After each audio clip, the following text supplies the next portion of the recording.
Okay, folks, I'd like to call the meeting to order. We're on air. Today is November 16th. It is 9:29 in the morning.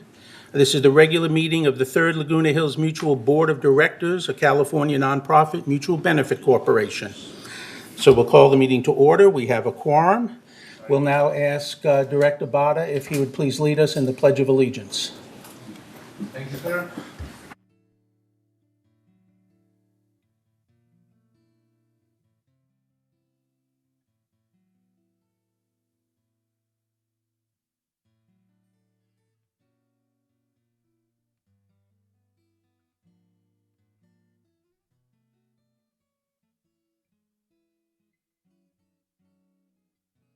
Okay, I'm going to assume that we have media present, since we're both on Zoom as well as on air. Can I get a motion to approve the agenda? So moved. Who moved? Director Rain Sosak moved? One item on the agenda. Well, wait, I need a second first. Just slow I'll down. second it. Second. I see Director Bada seconds. Okay, Director Cook. On item F, I wasn't on the board on October 6th, so I can't give the report on the Mobility and Media Committee. Okay. Just a second. On item 14, committee report? Where are you, Director Cook? 15F. 15F, GRF. GRF, okay. All right. So we'll take that off. All righty. This was done in October, so somebody must have already reported on it. Right, that's what I'm thinking, so it's not a problem Yeah. in terms of a report for this time. Thank you. All right. Let me ask a question about the agenda first. There were a couple of changes to the committee appointments. Do we want to pull that from the consent calendar, or is everybody okay with the couple of minor changes that I submitted to everybody?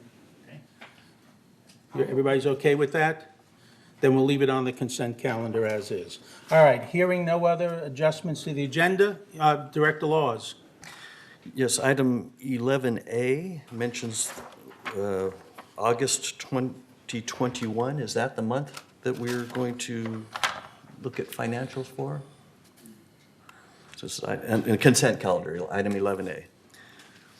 The financials for the month of August 2021 are being I see, ratified. so you're asking whether it's August 21 or September 21? Right. Jeff, Siobhan, I think it is probably September 21, right? That's a correction. Yes, Thank we you. can change that. So please make that correction. It should be September 21. Thank you. Any other issues related to the agenda? Hearing none, I'll go ahead then and assume by consent that the agenda is approved with those adjustments, unless I hear otherwise. Not hearing any objections, the agenda is approved by consent. All righty, moving on. We have approval of the minutes, but I also understand we have a member who wants to speak to the minutes before we approve them. Is that correct, Grant? That is correct. All right, that's not normally our procedure, but we'll go ahead and let the member raise whatever issues the member wants to raise regarding the minutes. All right, it is Susan Smallwood, 3456B. Good morning. I have a correction as to the minutes for October 19th, item 13F. I think it's very important that it's stated that Steve Parsons' resignation was conditional that if the board would only approve Lynn as his successor, that he would resign. And if the board would not accept Lynn Jarrett, that he would not resign. And also that Director Muchnick indicated that there was precedence and it is legal. Thank you. I don't have any objections to including that in the minutes unless anybody else does. I have no problem with that. Thank you, we'll make those adjustments. All righty, going back now to approval of the minutes. We'll go, since we have 4 sets of minutes, we'll just go ahead and approve them all as a group unless there are some adjustments or changes that Director Laws.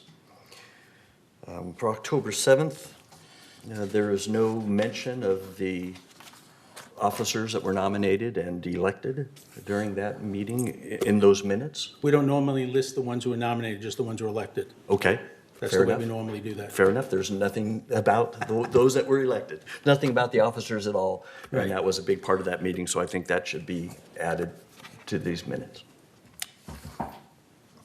You're saying that what should be added? That officers were elected and who they were Oh. and what the votes were and perhaps, or.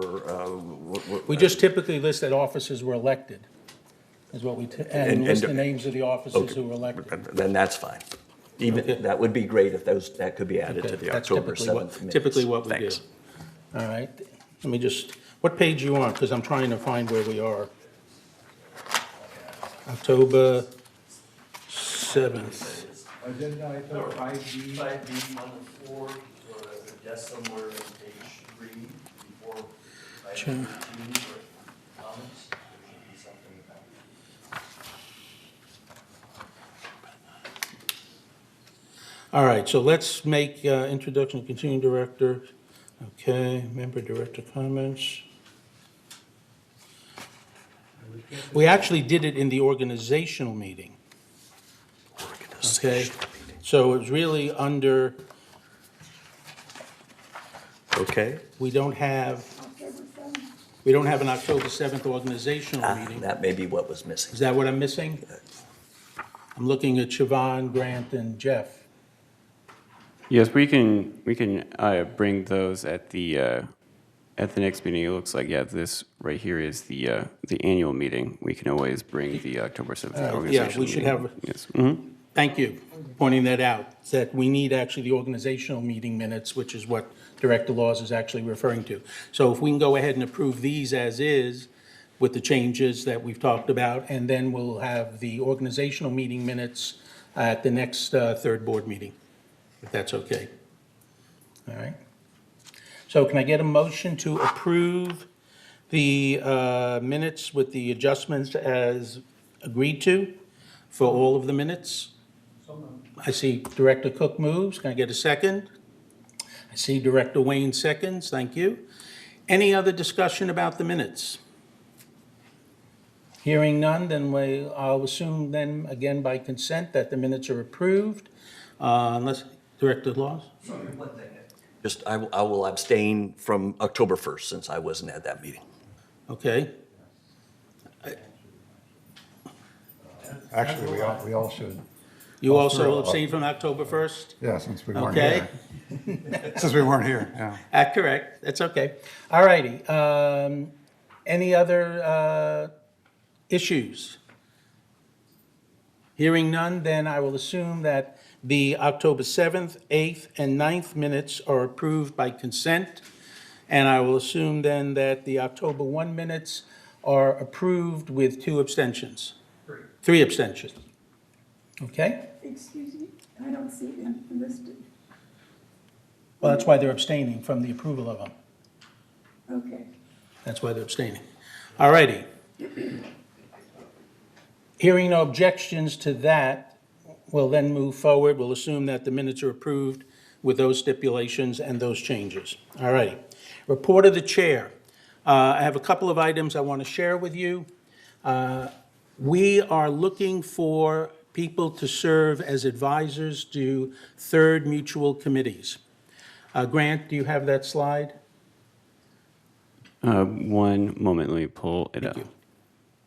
For those who are watching at home, we're going to put up a slide that lists the various committees of third, the chairs of those committees, and their email addresses. And if you are interested in serving as a member, as an advisor to any of those committees, we ask that you please submit a letter or a statement of interest, and then whatever credentials or expertise you have that supports your application to be an advisor on that particular committee. And we ask that you submit it to the chair of the committee. The chair of the committee will review the applications that are received. Are we having trouble getting that up, Grant?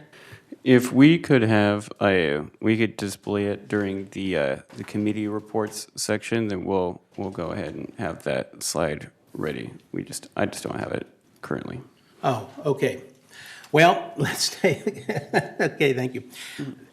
In tomorrow's email that goes out to the whole community, this is the topic for that email. So all of the committee chairs, the committees, and the committee chair emails are listed in that email that you'll receive tomorrow. So you'll actually have all of that in writing, and you'll have that information, so if you want to apply.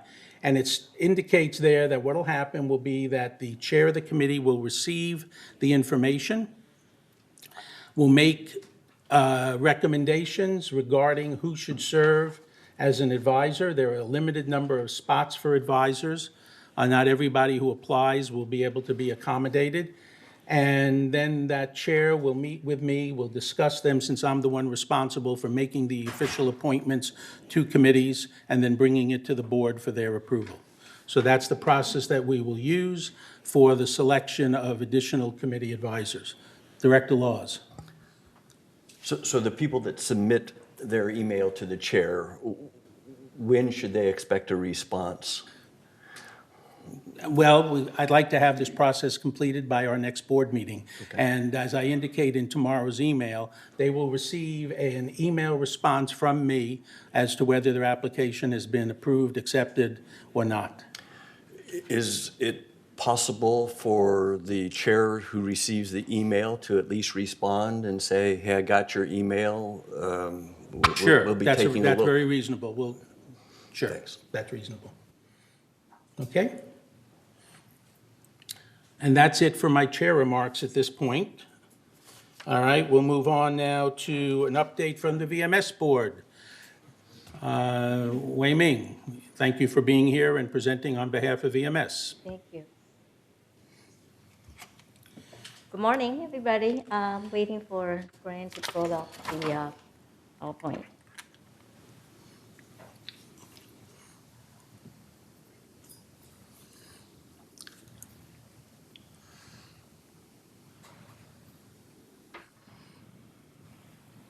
Okay, update from the VMS Board of Directors. Next. Yes, thank you. Maintenance and Construction Department restructuring. Next one, please. The M&C Department and Administration recently had a restructuring, mainly the separation of maintenance and facility and engineering.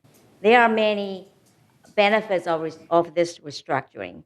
One, provide resources for process improvement. Two, enhance timely response implementation of board policy and directives, and also support teamwork and staff motivations. And it promotes strategic succession planning, and it also provides enhanced customer service for residents, resulting from better management oversight and improved accountability for service requests. So under MNC department, now we have two departments. One is facility engineering, the other one is maintenance. Okay, next slide, please. And also there are 5 divisions: capital projects, manor alterations, damage restoration, maintenance department, and the maintenance services. And in total, this whole department is 100. There are 175 positions with 35.7 annual budget. I think this is the biggest department, I think. And next one, please. And under the facility engineering, there are 3 divisions, total of 33 positions, and there are project division, manor alteration, and damage restoration. Next, please. And under the maintenance services, there are 2 divisions: maintenance service and the maintenance operation. The maintenance service basically equipment and facility services. And this is the largest division, 50, so there are about 139 employees in this section. And next one, please. Performance indicator. Next. Key performance indicator, as you know, we implemented KPI back in January 2020. And now it's been 2 years, we have made some improvement to this reporting. And the new reporting was begin in December. And report will focus on measurable actions, process improvements, cost savings by project, and quantifiable corrective actions, outcomes for identifiable problems. And then we will focus on critical customer-facing division, beginning with community services and resales department. Next. Key recruitment. Next. The general service directors. Key milestone. Final filing date for this position was November 5th. Initial screening interview with the candidate week of November 8th, and present candidates to CEO and COO, HR director, November 15th, so it probably was done yesterday. And the interview panel with VMS, Mutual, and GRF will happen on November 30th. And next step will be CEO, department heads interview with the candidates and negotiate contract, reference, and background check. The target start date is January 3rd, 2022. Next. Corporate secretary. The key dates are final filing date of November 12th, an initial screening interview November 15 and 16, present candidate November 17, and next step will be interview panel, and the date is TBD, and target date will be as soon as possible. All boards training. Next. As you all went yesterday, there was an all-board training yesterday, 9 a.m. to 2 p.m. at Clubhouse 5. The training conducted by Jeff Boma, who is the United Mutual Legal Counsel. The agenda include Golden Ram Foundation Trust, all boards training on fiduciary responsibility, business judgment rule, Open Meeting Act, and also every department had made an introduction and presentation. This video will be recorded, and the video will be available for all resident members in about 10 days or so. We'll let you know. Operational enhancement and accomplishment. Next. Art fair in Village. This was exciting. You see all those pretty artwork. Community center walls now boost new, colorful, life-inspiring visitors and employee alike. And artwork display on community center at first, second, and third floors. Colorful brochure available from concierge desk that features artist names, artist titles, mediums, prices, and locations. This is partnership with Laguna Woods Art Association artists and make this beautiful effort possible. Next one. Resell, membership financial evaluator. Now we created a temporary position in resale division. This person will review membership application, income verification, asset evaluation, credit information to create a management report. And expect the benefit of this individual with experience in loan modification and mortgage solution. We expect this will decrease resale package processing time by 30%, and it will also enhance customer experience. Next. Resale efficiencies. Implement administrative steps to streamline resale application process by requiring only credit report summary if FICO score is above 700 points. And first 3 pages of escrow instructions and summary page of each investment account document reflecting date, account owner, account number, and balance. And we also will be utilizing DocuSign for board approval for resale applications. Landscape customer satisfaction. So VMS are doing a lot of good things.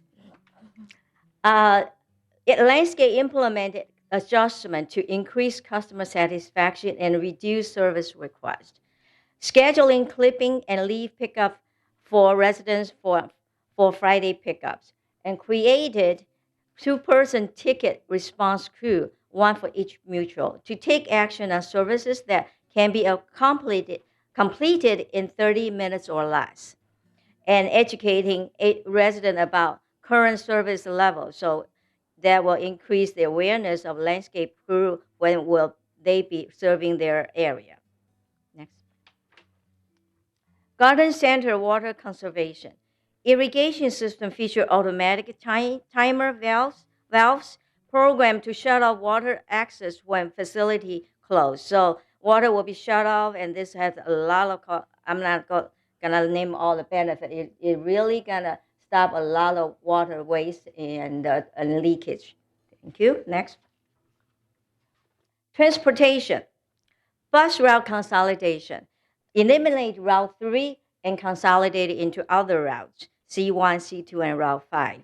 Annual saving approximately $70,000. Next.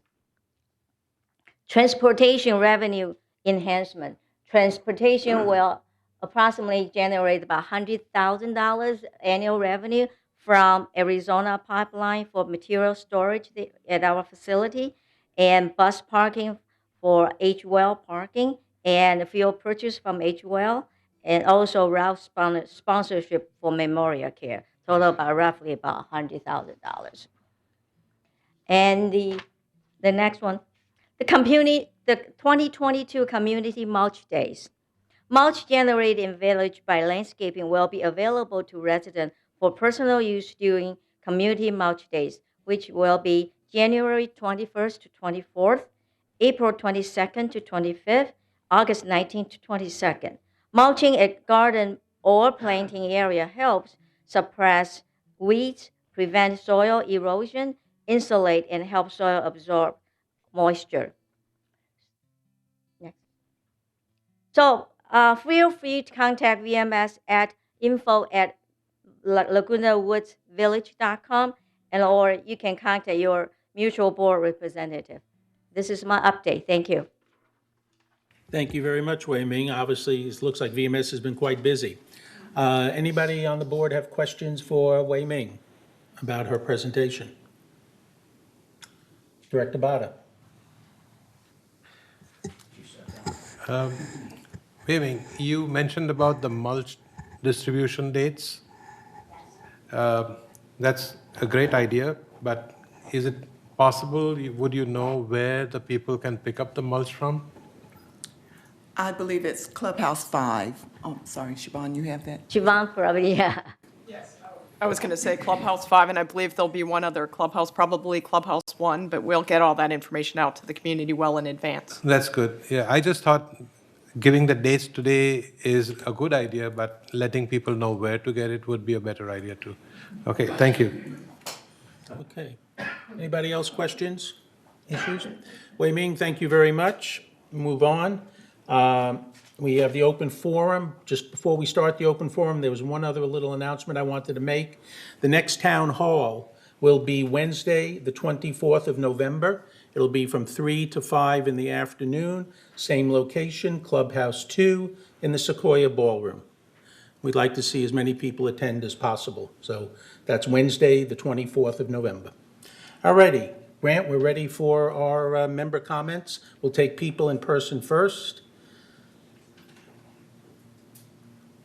The first speaker is Jules Zalon, 3124A.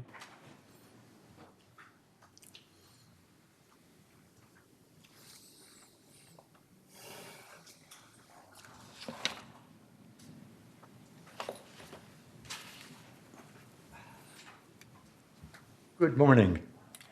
There's a disconnect between the hierarchy on this board and us. David Sterling mandates how HOAs like ours operate. Neighbors get together to manage our own affairs. We elect 11 of us to make decisions. We don't want permanent directors, so we limit them to 2 terms. They get no remuneration, except maybe a free lunch once a month, and our thanks. Otherwise, you're no different from anyone else. The way we always contacted a director was to call their telephone number, write their personal email address, or send a letter to their personal residence. But such pedestrian ways of being contacted are not sufficiently dignified for our president's elevated status.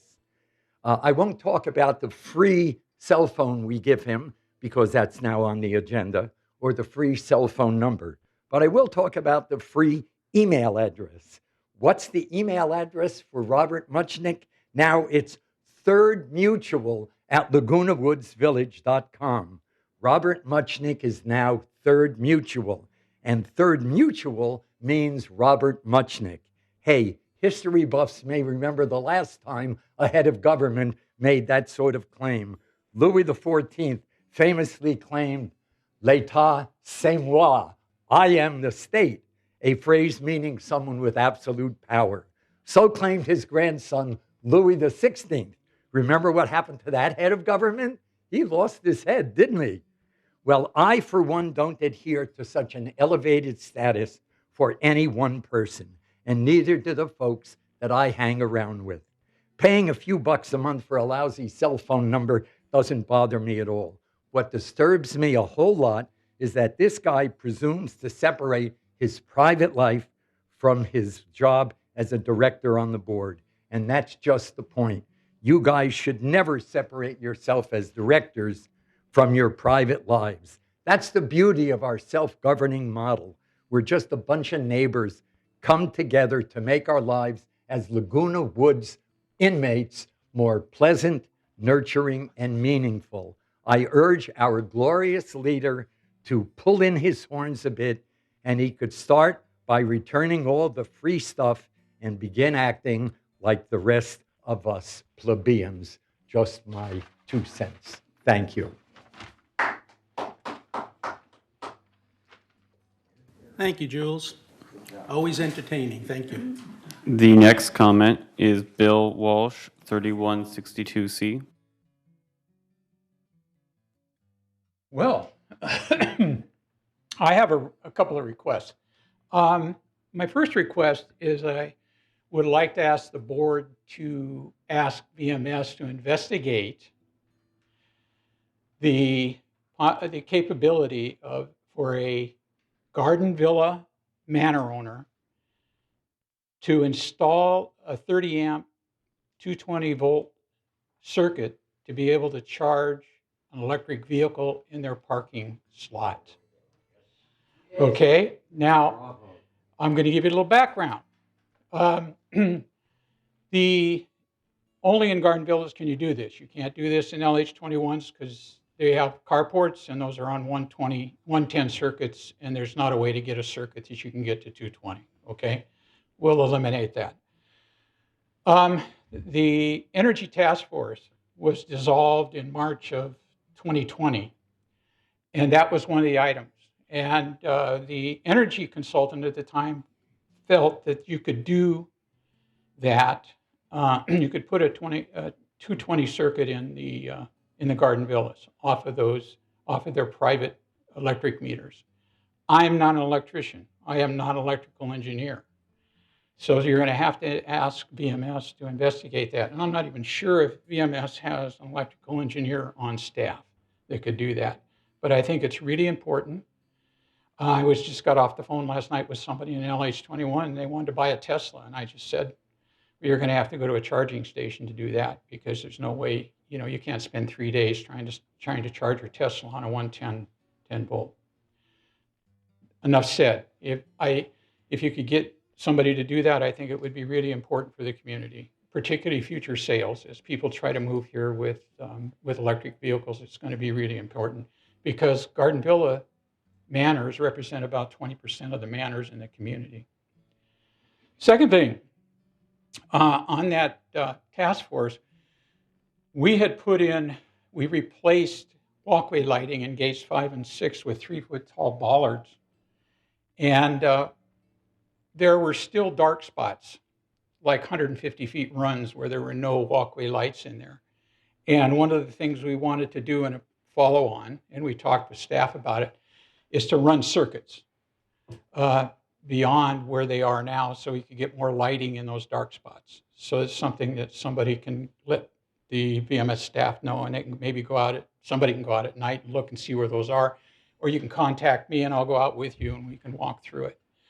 And the last thing, and I've got 11 seconds, is people have to remember that SCE is going to change the rate schedules for 2.3 million residents in their service area, okay? From whatever they have now, probably tiered rates, to time of use.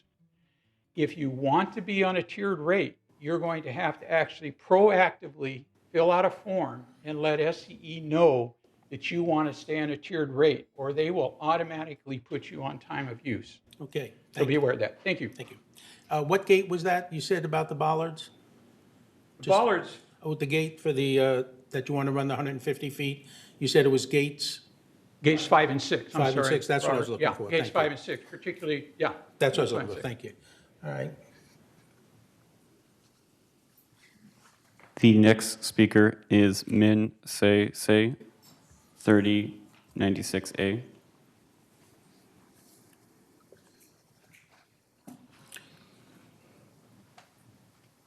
Good morning, members of the board. My name is Min Sai Sai, 3096A, and I also was asked by 2 other property owners to speak on the same topic, Mr. Che of 3101B and Mr. Lee of 3100A. Thank you for the gentleman's comment, and it's related to that. We're on cul-de-sac 317. And in our cul-de-sac, there are 2 Teslas, 6 electric carts. We cannot charge overnight anymore. I'm charging my golf cart at my residence. So I'm paying twice. I paid by 150 joules, and I'm paying for electricity to charge my golf cart at our residence parked in front of our unit, which is also a hazard. You know, in case of emergency, it's right there at the front door. In the past 3 months, we have, and some of our neighbors are here, we have called for service. Maintenance people come, they flip the switch, and, you know, we have electricity. The next morning, it's gone. I have spoken to 2 maintenance guys, and he said, I cannot do anything. We have to be directed by someone. So that's why we're here today. I'm not an electrician like the gentleman before me. I don't know what the solution is, but it's really, I mean, we have a neighbor who has 1 golf cart, no cars. That's their means of transportation. And last night, they were not able to charge. So if you can please have someone, I don't know what the process is, Mr. President, whether you assign it to a staff member or VMS, if you can let us know what can be done, please. 3 years ago, Mr. Franco had this golf cart task force committee something, and I don't know what came out of that, but maybe we can have what is similar to the United, where they have carports exclusively for golf carts, where golf cart owners can rent a space, charge there, so we can, you know, it's just so inconvenient to call your neighbor, are you charging? May I charge? It's not what we paid for, and what, you know, we want to enjoy our retirement here. I have a procedural question, Mr. President. How do you handle this? At OCTA, they refer it to a staff member who, Okay, first, your time's up. As soon as we're done with all the member comments, we'll give a direct response to you from one of our staff members right now. So just at the end of all the member comments, we then answer the comments. Okay, Okay, one so if last you thing. just, 2 seconds. The lamppost in front of our unit, 3096A, 2 lamp posts are not working, so it's dark at night. Thank you. Thank okay, you for your time. thank you. 303133. All right. The, I can help this gentleman. Well, we'll wait till afterwards, okay? All right. the next speaker is Apollonia Belinsky, 3097B.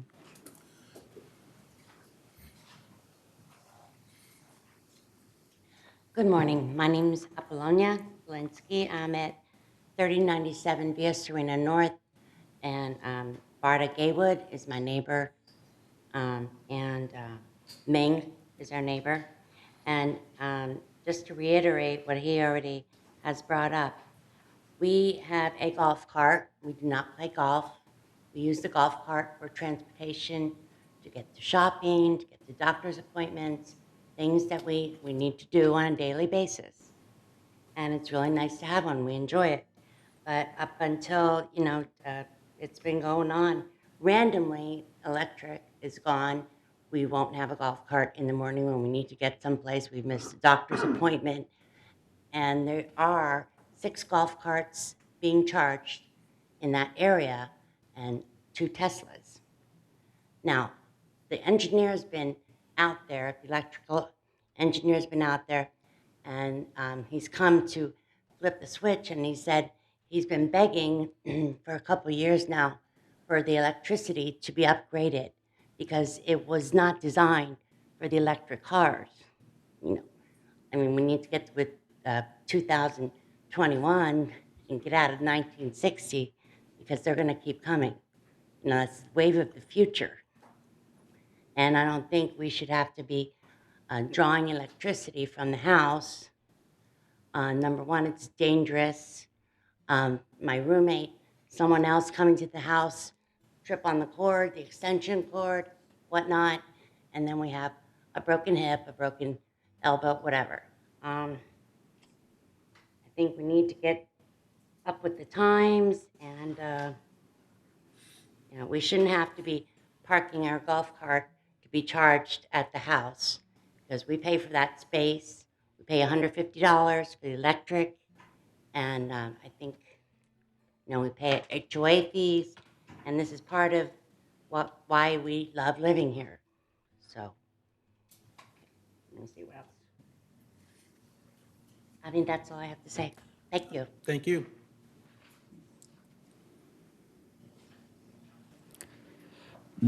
Dennis Hanan, 3098B. Hi, Dennis Hannon. I reside at 3098B. I'm one of the neighbors in the same group. We have carports. I bought a Tesla a year ago. It flips the switch. Your people who do the maintenance, the first guy that came out, I told him what the problem was. It took him 3 days to get there to tell us about the electricity. And then he insulted me. He said, "Oh, you're one of those guys that bought an electric car. You're going to save the world." And that was his response. I find that unacceptable, number one. So he goes over, flips the breaker, and the electricity goes on and off. You've heard from everybody. I'm a Tesla owner. My wife and I use the car for our work and travel. We only charge on 110. We think you need to upgrade to 220 as well. There's 220 in every unit here in Laguna Village. If it's in all the units around the carports, there's no reason it can't be figured out to get it into the carports so people can charge. And these people that need their golf carts, it's a nightmare. We have 2 breakers for about 70 cars. I happen to be on the breaker that will only charge 1 Tesla and 1 golf cart. If Min plugs his in, the whole system goes off, and it's another 3 days or 4 days before somebody sends a guy out. That's unacceptable. I'm paying $240 a year for the car to charge, and I'm paying $160 a year to charge my cart, and we're not getting any service here. And my biggest question right now is, you talked about all these committees. Do we have a committee to upgrade electricity around here? If we don't, I suggest we have one. I'd like to be an advisor on that one.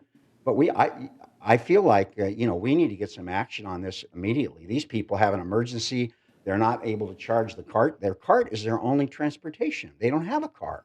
So this is, and there's more and more cars coming in. And our other neighbor, he bought his Tesla a month ago. The electricity's going on and off. He's not getting a charge, and he's paying you as well. And we can't drive our cars up to the front door to plug them in. And you can't charge them off of an extension cord. It's unacceptable. I've already checked with Tesla. So we're here begging for somebody to get some action going on this item because it's a health risk. It's a problem for everybody that's trying to electrify their stuff. And if you can't do anything, I think you need to refund our money and tell people, well, you'll just have to figure it out. But I think that's unacceptable. That's not a good quality of life. Electric cars are coming here to stay. Southern California Edison pays you $1,000 if you buy an electric car. Well, there's an incentive, and there's more and more people getting them. Two of my friends in the village here bought a Tesla this week, and already they're flipping electricity where they live. They're not in my area. So I'm begging you as a board, this is a critical item. Electric cars are here to stay. Your governor wants electricity. The President of the United States says no more petroleum, no gas, no methane. Can't use anything to generate electricity. So please do something to help us. Get the 220 in there or get the 110 working that can handle more carts and cars and et cetera, okay? Thank you. We're begging. Thank you. Thank you. Thanks. Carol Moore.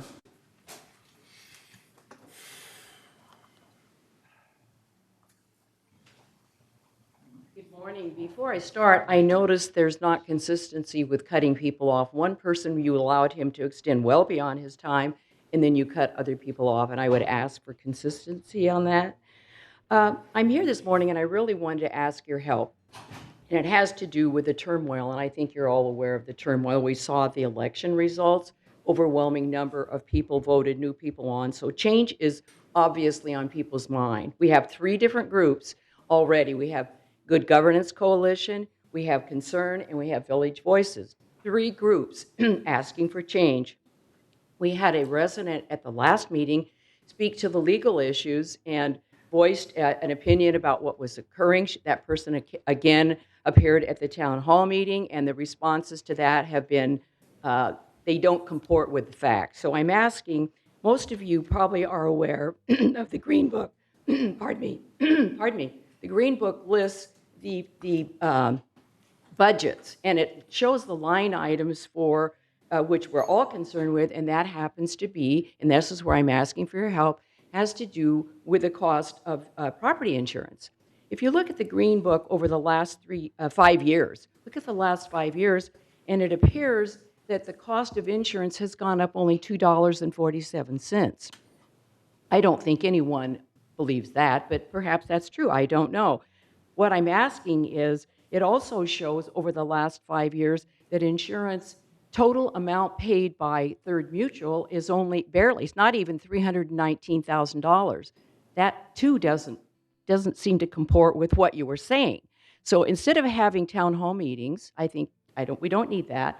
We also don't need more discussion. After this, I'm not asking for any discussion. I'm asking you to produce figures, and I'm asking you to produce the figures that show 5 years, and it takes 5 columns, 5 years of what you've shown in the Green Book, because this is what we depend on, it's what lenders look at, and the 5 years that are shown in the Green Book, the per man or per month, then 5 years of the total insurance, and then the 5 years of the actual per man or per month that you indicate is different, and the 5 years of the total. So please I don't want any more comments and discussions because those go different places and they don't align with facts.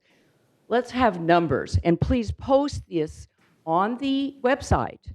The true figures of manner per month that we are paying for property insurance, the true figures of the total insurance that we have paid for the last 5 years. Thank you very much.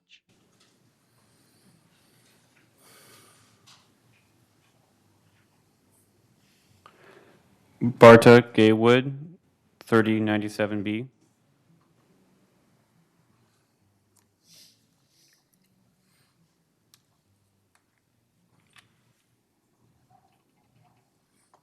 Everything has really been said. Lucy and she takes care of me, so she has stated very well our case about the golf cart, and Dennis did a beautiful job. Anyway, yes, we definitely need the golf cart. I need the golf cart. It would be impossible for me to get anywhere without it. And I do a number of things, at least I'm trying to at 89. Please, please help us with this. We can't charge it at the house. Maybe I'll fall over the hose, who knows? I probably would. We just would be very grateful if you could do something about this. Thank you. Thank you. Susan Smallwood, 3456B.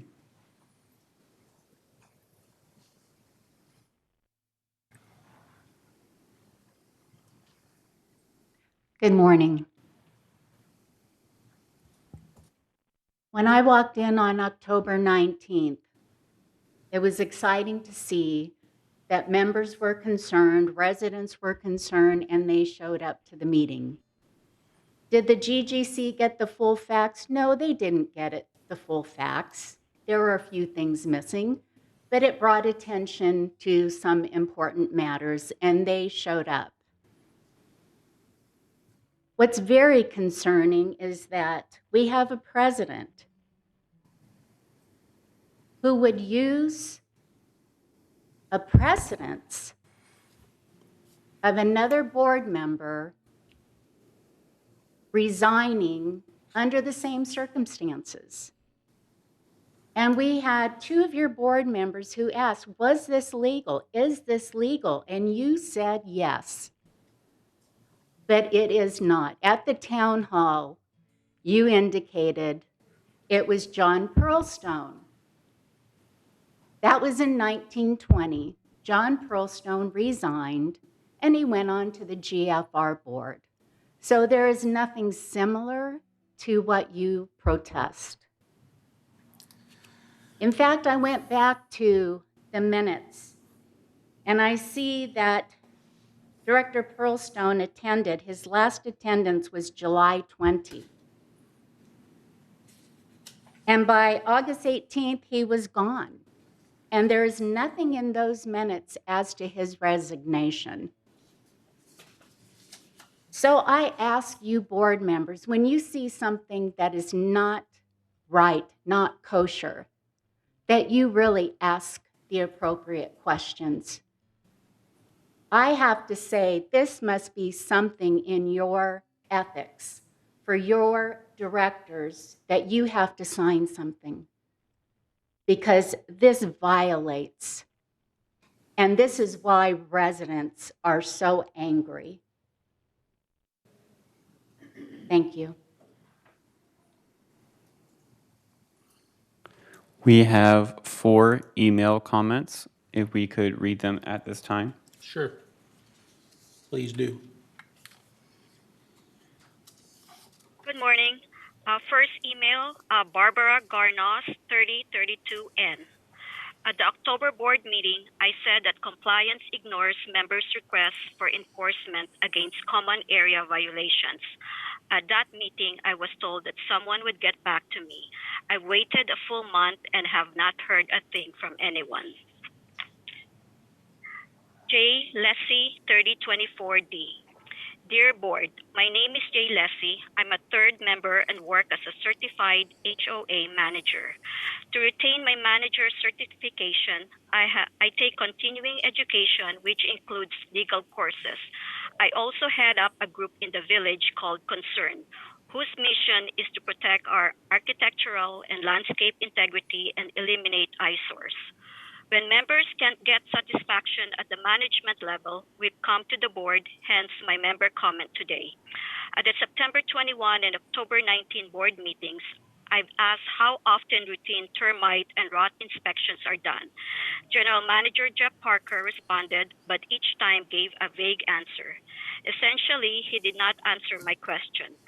I have transcript of these responses. At the second meeting, his stonewalling prompted an audience member to shout out, asking how often the inspections are done. Still, he did not answer.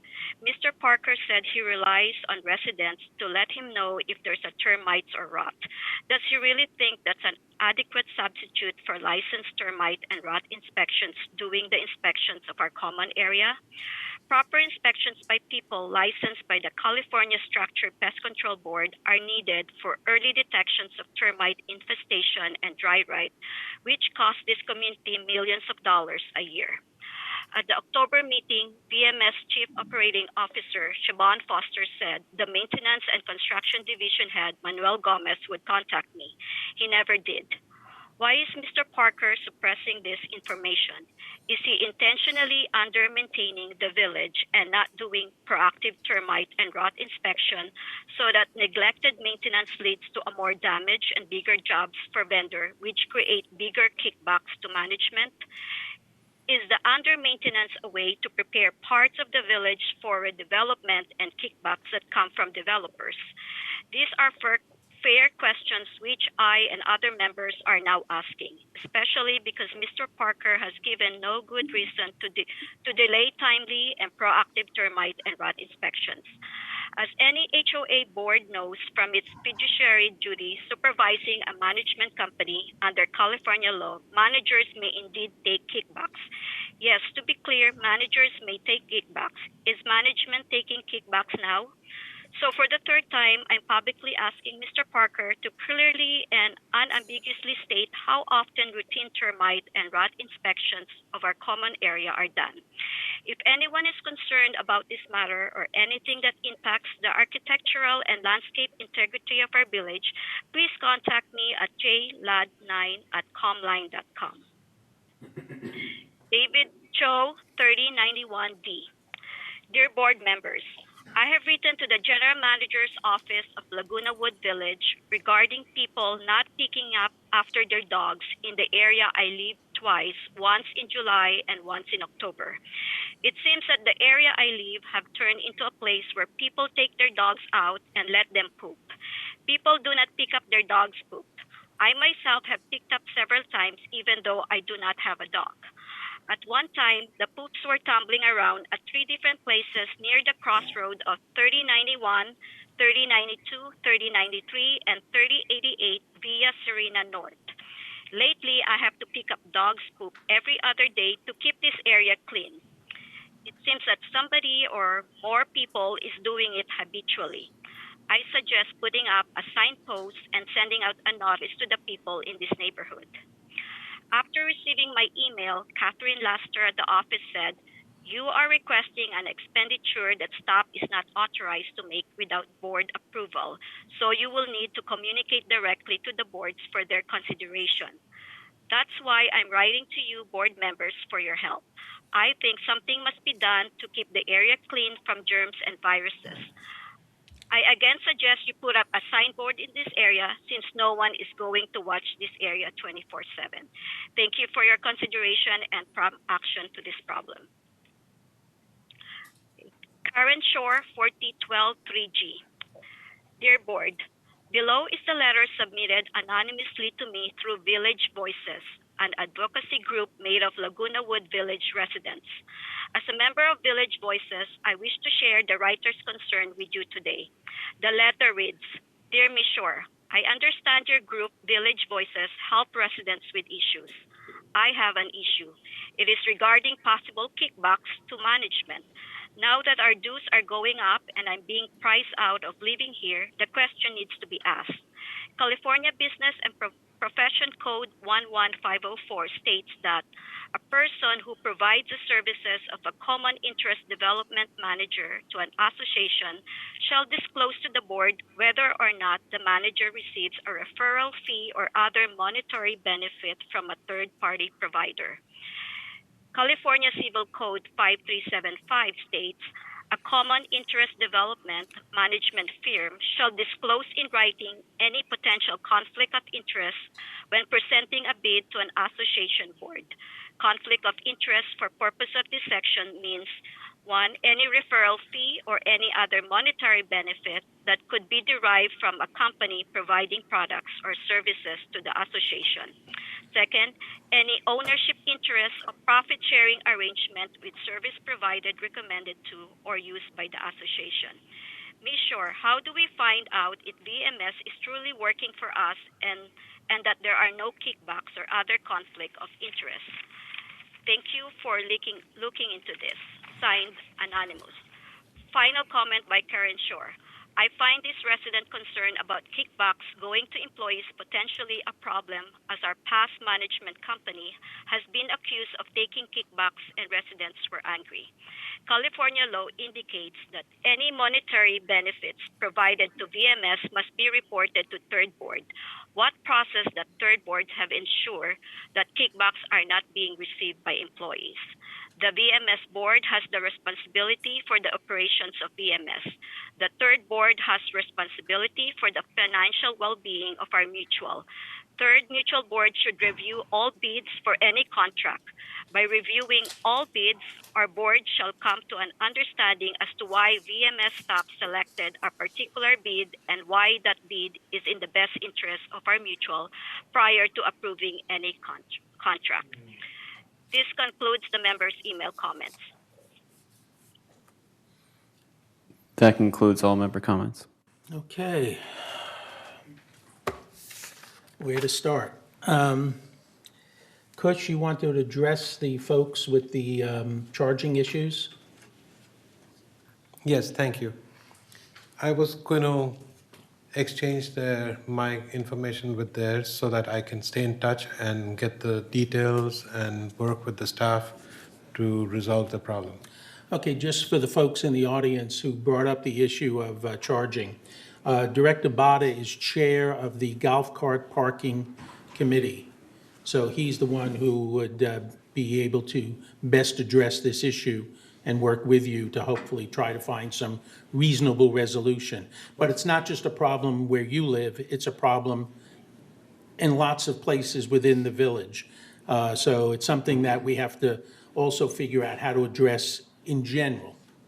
And it's something that I think also that the Energy Group is working on as well. So it's not just the golf cart parking, it's also the Energy Group, which is chaired by Director Engdahl. Director Lewis, you want to make a comment? Well, the only comment I can make is to agree with you that it is a village-wide problem. And when I remodeled my unit, because I have an electric car as well, they were concerned which model, because some draw 50 amps, like Teslas, they draw 50 amps. And if I put in a Tesla, which I will next year, it's a good chance that it'll dim my neighbor's lights.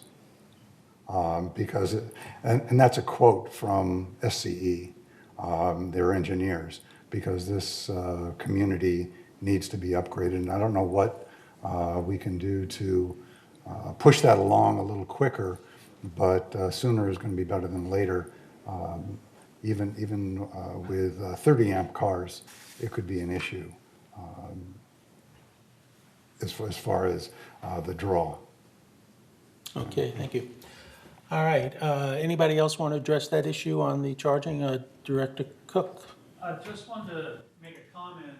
In doing my alteration to my unit, I actually inquired with Edison prior to even starting anything to see if I could upgrade to a 200 amp panel or 200 amp service. And they said, yes, no problem. They sent a guy out, no big deal. When it came around the time to actually do it, they came out and said, oh, well, you're in a multi-unit building, you'll have to pay to raise everybody up to 200 Director amp Cook, panel. please make sure that your There's a microphone is on. real problem. Oh, Did anybody hear anything I said? Okay. My voice tends to carry. Director Bada is going to work with them at this point. Jeff? The only thing I wanted to also mention is that we can certainly have our staff get an electrical engineer. Bart Mejia, who is our deputy director over projects and was hired as our energy engineer to take a look at that. It's suggested that we look at hiring an electrical engineer, working with the boards to see what steps and what needs to be taken and what is available at this point in time, and then looking at the future. And that's kind of what the M&C committees have been working on, and of course you have your golf cart committee. Right, and it's a larger problem. Also, we have Bill Walsh's recommendation regarding the Garden Villa buildings. So we need to take a broader look at this issue in general, because it's something that we are going to have, we are dealing with. Electric cars are here to stay, and probably there'll be even more of them as we move down the road, no pun intended. And we're going to have to figure out how to upgrade the service within the village. I don't know where the money's going to come for that, but it's something we'll have to deal with. Director Lewis. Well, this is really a two-step problem. I mean, we can upgrade within the village and put in 200 amp panels like I did, like Jim wants to, and most people need to because that's the new standard basically for a home is going to be a 200 amp panel. But it's the supply of energy from SCE that's going to be the bottleneck. We can do everything correctly here, but if we can't get a bigger pipe, basically, to deliver the energy, there's going to be a severe issue. So I don't know which committee maybe the Energy Committee can contact SCE or VMS. I'm not sure which way it should go, but there needs to be some pressure applied to get this done, to upgrade the community, to get a bigger pipe for electrical. Thank you. Director Bada. I know I haven't heard everything that you guys were discussing while I was taking information, but I happen to have an email from a Tesla owner that Tesla is willing to install 10 or 20 whatever they call high-speed chargers, superchargers, at their cost, and willing to share the revenue with us if we have the land to provide for them. So I think maybe a few of us should get together, discuss that, and see if this is a viable, feasible thing that they are offering to do. Depending upon where we can do it, maybe a clubhouse, parking lot, or something. Let me stop you. GRF is looking into the whole issue of the charging stations, because we said we did not want to install any here within Third Mutual at this point in time. So I would say that you should take that directly to GRF and their committee that's currently working on the issue of charging stations at the clubhouses, because it would seem to make sense if Tesla's willing to install some of them, that they might incorporate that into the process. Sure. But I don't think it's a Third Mutual issue. It's kind of beyond us at this point in terms of the location issue. Any kind of help is good for our members. Right. All right, moving along, trying to address some of the other issues. Jeff, did you want to address, or Siobhan, any of the other issues? I have a few. Siobhan may want to, if I'll let her talk a little bit more about the response to Bill Walsh, and because I know she has that. With regards to the response to Jay Lessie on the issue of the termites. Again, I will state, as I've stated before, our inspection process is that we conduct termite and dry rot inspections as part of our 15-year prior to paint program and our 7.5-year top coat breezeway replacement program. That's how we do our termite inspections. We also take termite inspections on a case-by-case basis by anybody that is working on our staff that sees it or any resident that reports it. So in both cases, we do that. The M&C committee will be reviewing this issue of termite and dry rot inspection frequencies at their next meeting, because we requested that they do that. And I also want to note that we asked our staff to go out and talk to 2 independent vendors with regards to what it would take, because Mr. Lessie indicated that there are people out there that would be free annual inspections. As you know, we have a very large organization. We got 2 quotes for $200,000 to $250,000 a year to do our termite inspections. If you wanted to move in that direction, that'll go to your M&C committee. The information will be there, and the M&C committee can make a recommendation back to the board if that's something they want to look at. Jeff, let me interrupt you a second on that. Sure. One of the things that the M&C committee has been talking about, because they did start to address this issue at its most recent meeting, and that has to do with the idea that, yes, we think that there needs to be more frequent termite inspections, not once every 15 years. We think that's too long in the process. The fact that we got quotes for $200,000 to $250,000, that was to inspect, if I understand correctly, all 1,400 buildings on a yearly basis. So what the M&C committee is looking at and going to talk about the next meeting is maybe some portion of the buildings would be inspected every year, not every building every year, and therefore maybe there'd be, a certain allocation of dollars for those inspections, because first of all, every year we paint a certain percentage of the buildings now, so those buildings get inspected. So if you deduct those from the total of the 1,400 and you look at what's left and you say, okay, if we inspect the buildings once every 5 years, what's that going to cost us, and how much of that 200,000 to 250? That might be something that is something the M&C committee is looking at. So to address Mr. Lacy, it's not something that's off the table. It's something that's actually on the table for the M&C committee. The second thing I wanted to comment on is in two comments by Mr. Lacy and also by Karen Shore, a couple comments were made with regards to kickbacks. I take this very personal when somebody says that potentially there's kickbacks to VMS. As the CEO, I can assure you that that is not occurring in this organization, but I would be more than welcome to sit down with anybody that thinks that's occurring, to talk to them and report that to the third board or any other board, so you could do an independent investigation if you would like. I'd be more than willing to open up everything that we have to assure those residents out there that that is not occurring. Thank you.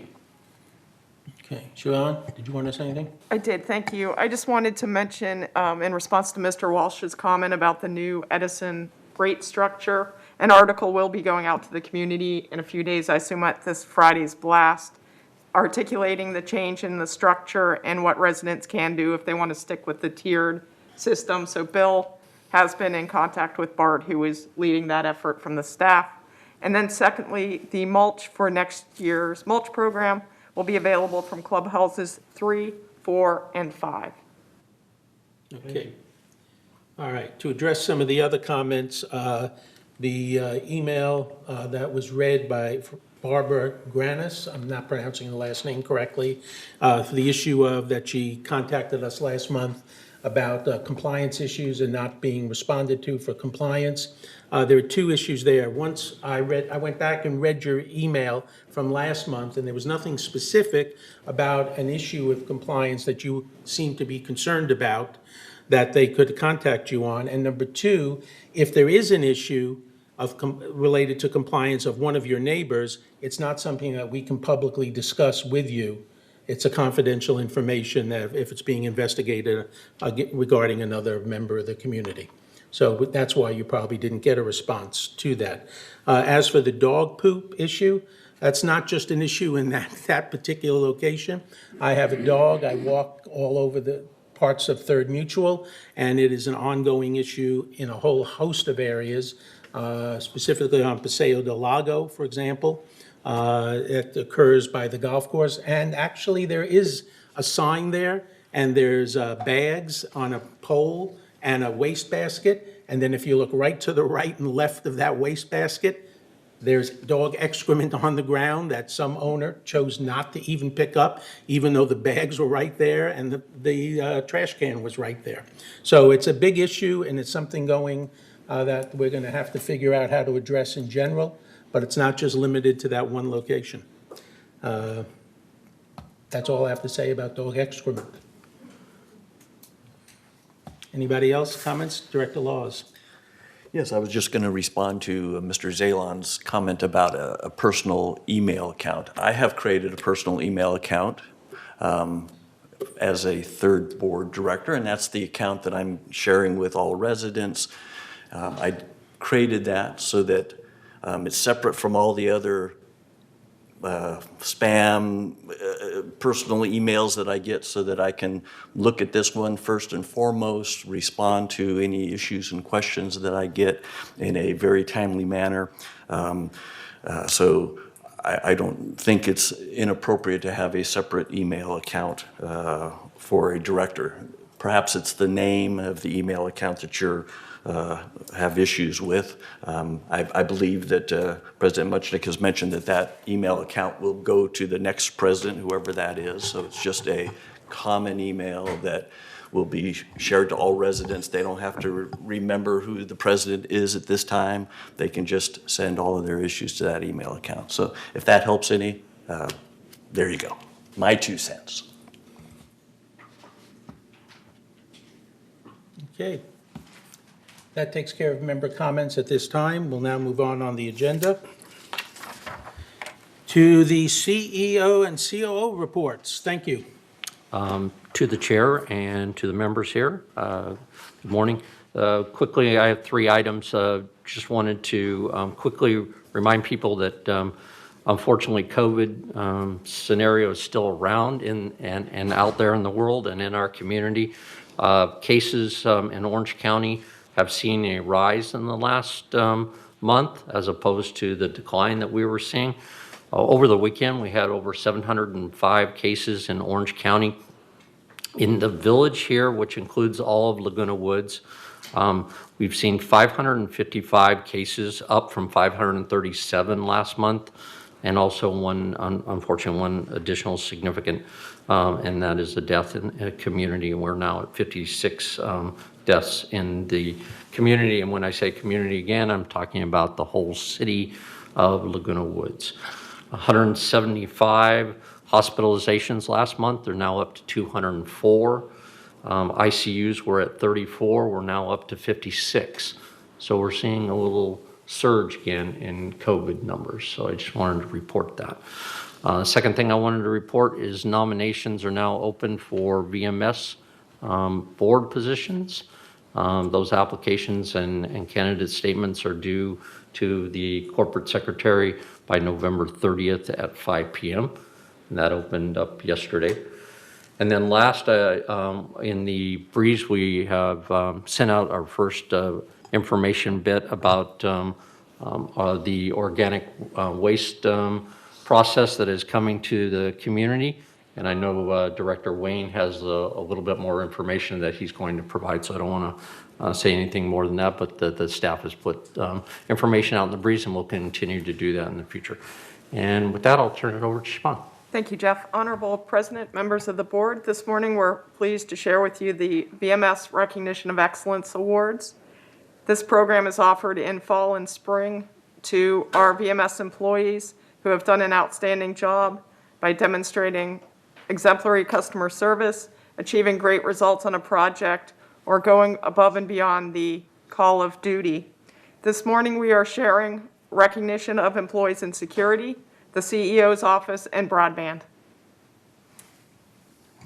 The Recognition of Excellence Awards are offered twice a year in spring and fall for outstanding employees who demonstrated excellent customer service, achieved great results on projects, and went beyond their regular job duties. Usually the program is held in the boardroom on the first floor. However, due to COVID concerns, we offer this special video presentation. James Matthews, dispatcher, nominated by Dan Lurie. James Matthews has shown his worthiness for the Recognition of Excellence Award by demonstrating his own consistently high standards. A dependable self-starter with a strong work ethic, he obtained his POST, or Peace Officer Standards and Training, as well as basic and supervisory dispatcher certificates on his own time and his own expense. He exemplifies being the best he can be in his assigned position. He is frequently called upon to participate in security dispatch interviews. Security management has received numerous compliments regarding his outstanding customer service. James is often tasked as a training officer for new dispatchers. He possesses high levels of awareness and initiative. For example, if equipment issues arise, he immediately notifies appropriate personnel to resolve the matter as quickly as possible. James communicates major event information to his superiors with excellence. Respected by his peers who know they can rely on him to get the job done, James deserves this award. Roman Lozinski and Nancy Duenas. Membership Counselors.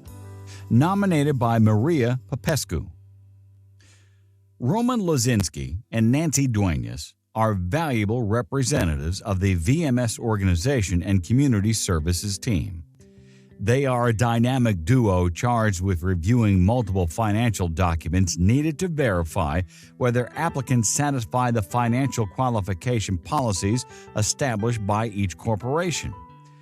Recognized as essential workers, they reported to the office daily throughout the pandemic, balancing their diminished workload to provide service-focused responses to both internal and external customers.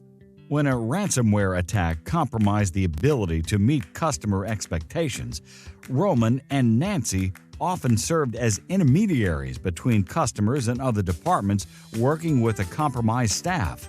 The implementation of an automatic $10,000 holdback necessary to close any escrow, together with the inability to access historical documents, made for a very chaotic and stressful time for sellers and staff alike. Nancy, in particular, interfaced with the accounting team on an almost daily basis, tracking the monetary holdbacks and releases of the same through June of this year. The number of packets received per day has increased by 140% from January 2021 to the present. And this team has maintained the same high pace since March, when the numbers suddenly doubled. This high transaction volume came with increased customer interactions, and Roman and Nancy have maintained their professionalism and increased their daily processing of transactions from 3.5 to 4.8. Nancy and Roman make themselves available to community center walk-in traffic, including escrow officers, sellers, buyers, and agents. Like all departments not yet fully recovered from the ransomware attack, membership counselors recognized and accepted the responsibility to ensure resale transactions conclude as smoothly and as efficiently as possible. The excellence of their work has direct impact in the number of resales, which doubled for May, June, and July compared with the same period last year. Roman and Nancy's pride in their work, tireless efforts to meet or exceed customer expectations, skill and patience in managing all tasks make me proud to nominate them for this award. Broadband Services Team. Veronica Cole, Mark DeBinion, Hank Deming, Dwight Griffith, Lupe Hinojosa, John Nadel, Jorge Rodriguez, Lee Vasquez, nominated by Paul Ortiz. The Broadband Services staff served the Laguna Woods Village community throughout the pandemic by providing important television and internet technical services to residents each day. Broadband Services continues to provide excellent customer service in the field and with all billing-related inquiries. The team members consistently receive phone calls and emails from the community commending their professionalism, knowledge base, and exceptional customer service.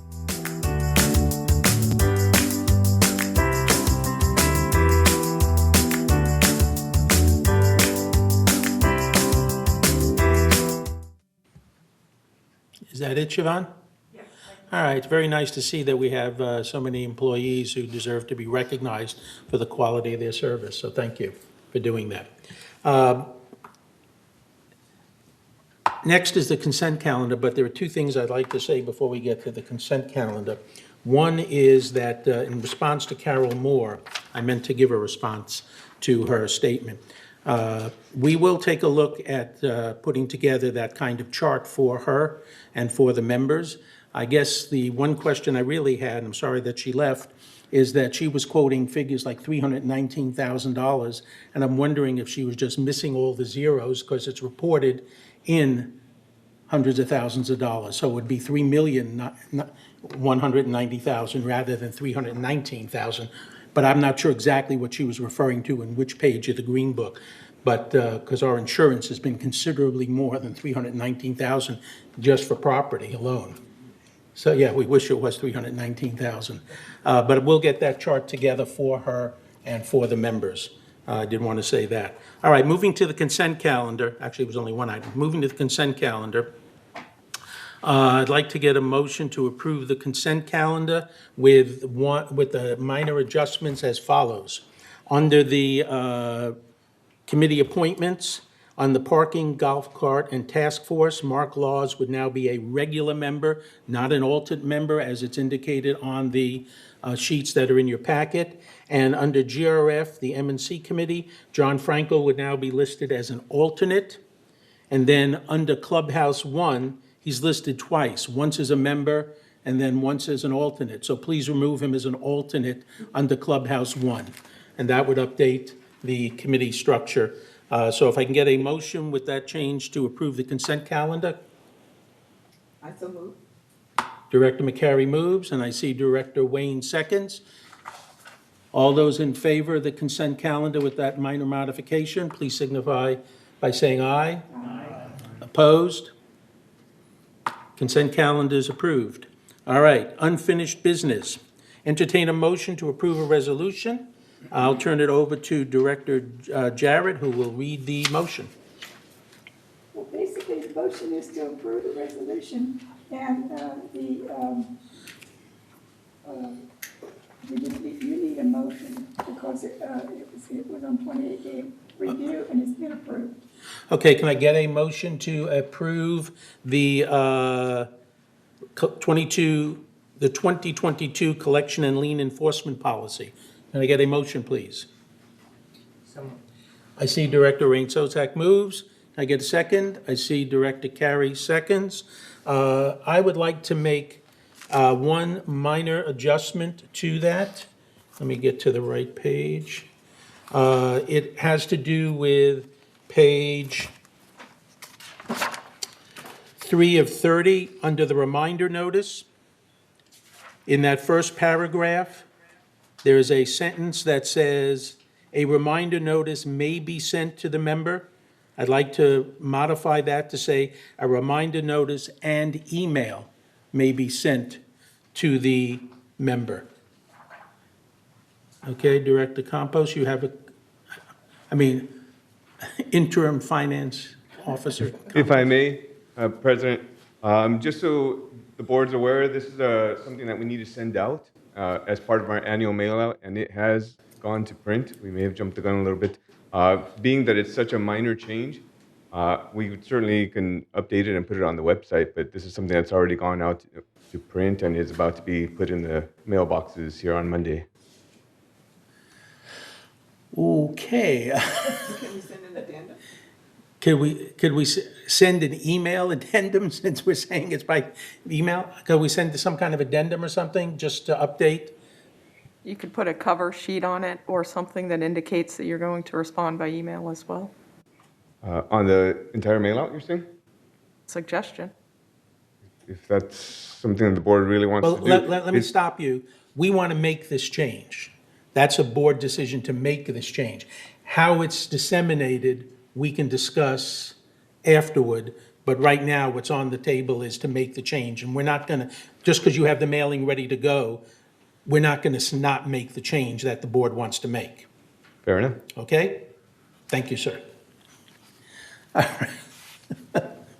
right. So I'm making the recommendation that it's a reminder notice and email may be sent. If there's any, Director Bada? I have a question for Mr. Jose. Has it already been put in an envelope and ready to go to the post office? I believe so, but I don't know the answer to that yet. Okay. It was sent out in the mail, it was printed yesterday, have they stuck them yet? I don't know. That all may be true. It may already be ready to go. It may actually have gone out.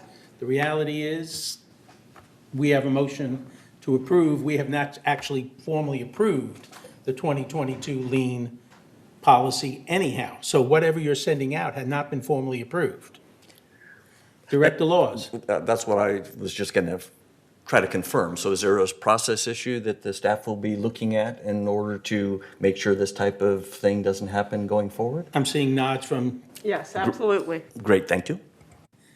and I do understand that the finance officer was under a crunch to get this information out, that legally it has to be out in a certain time frame. So I do understand that, okay? And normally, we would have approved this the previous month, but because of discussion by board members, we're approving it today. So that creates the dilemma.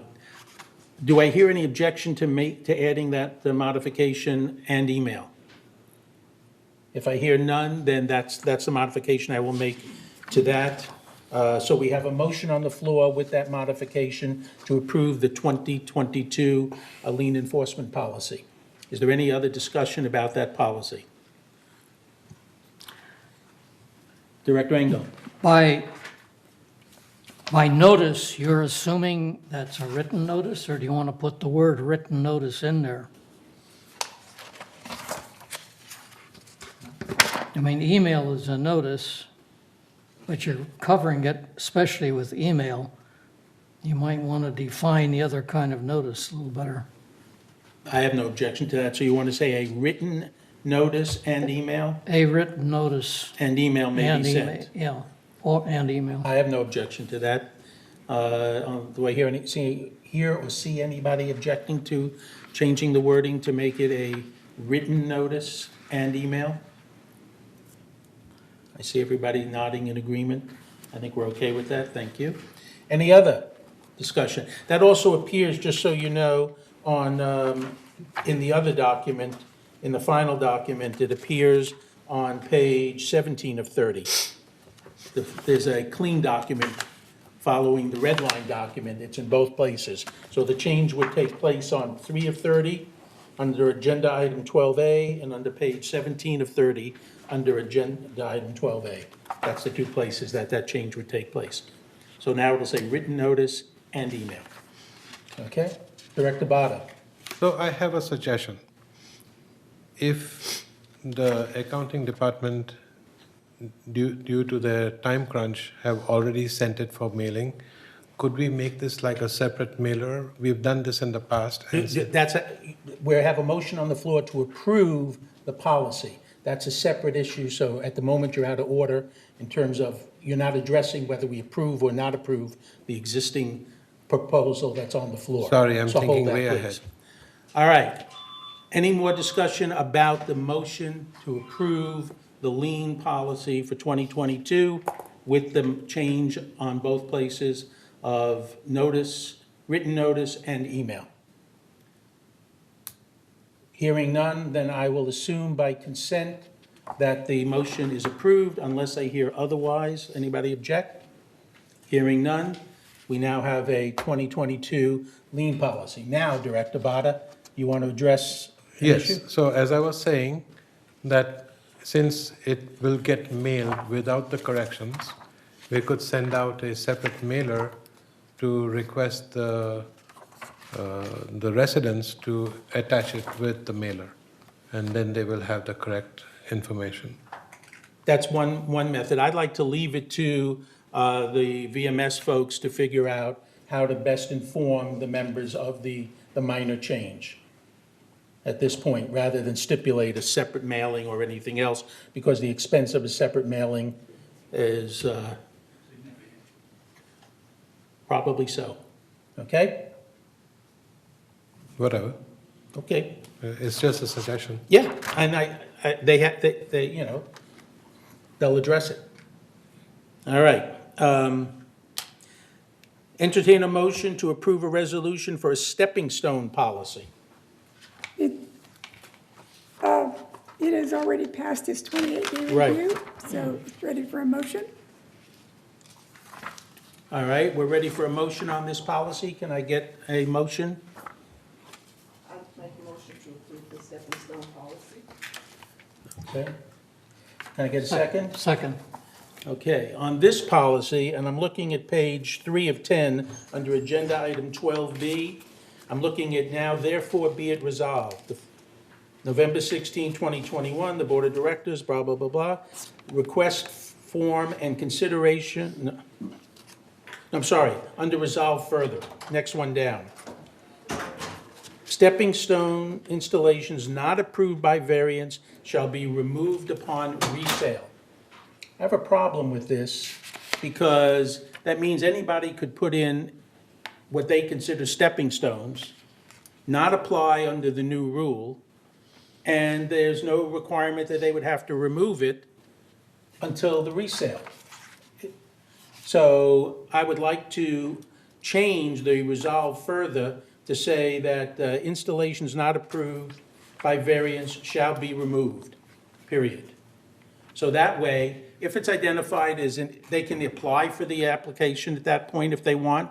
If it's approved, then it's okay. But if it hasn't been previously approved by variance, this leaves the door open, the way it's currently worded, to people putting anything they want in without it having to be removed until resale. Director Laws. So I agree with the concept. I'm just concerned about how that would work. I would hate for somebody to come home and their stepping stones are just missing because somebody removed them. So I heard you say something No, they wouldn't about... be, we would not remove them at that point in time. They would be out of compliance. They would be notified that they're out of compliance. They would then obviously have a choice of applying for, under the resolution, for the stepping stones to meet, if they meet the guidelines of the stepping stones that are approved. And, or they could remove them, or they could come to the compliance hearing and challenge the issue. So no, we would not just automatically remove them if we discovered that stepping stones were in your manor, outside your manor. You wouldn't come home one day and just find them gone, no.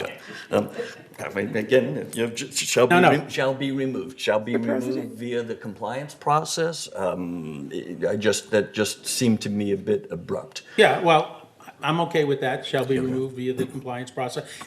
I don't want to have people, because right now, the way I read this, the process of applying through landscaping becomes irrelevant. I hear you. That's my concern. Yes. How we plug that hole, I'm open to any suggestions.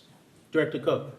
What I wonder, though, in the way it's written on the background, is were there resolutions at one time in board actions that allowed stepping stones, and now they've revoked the standard? So are some of these people that were under the process during that time going to be grandfathered in? And so that kind of muddies the waters. Because if they were within standards when they put in their stepping stones, then theirs shouldn't be removed. They should be grandfathered in as having done it when it was allowable. And I think we need more history to know whether that's the case. Let's take it back to landscape. Mr. President, can we take it back to the landscape committee, please? So you're moving to amend the motion to return this to landscaping for further discussion? Is that? That'd work, because then at least we'd know if at certain times what the people did was within the standards, and they shouldn't be punished because they were in compliance At the when time. they put them in. Right. Director Laws, you want to say something? Sorry, I was going to second that motion. Okay. All right. So we're moving to amend the existing, actually, I'd rather do, if it's okay, I'd rather ask the mover and the seconder of the current motion to withdraw their motion. Is that okay? Withdrawn. Who seconded it? Who was the second? I may have seconded. I was the second. You were the second? All right, so you were the second. Who was the mover? It may have been me. May have been. All right, we're going to Okay. assume for discussion purposes that it was Director McCary. So that motion now has been withdrawn. I'd like to now entertain a motion to send this back to committee. Director Jarrett, are you making that motion to send it back? And Director Cook, I heard you to say you'd second that? Or was that Director Laws? It was directed. Director Laws seconds that motion to send it back to committee. Is there any discussion now about the motion to send it back to committee?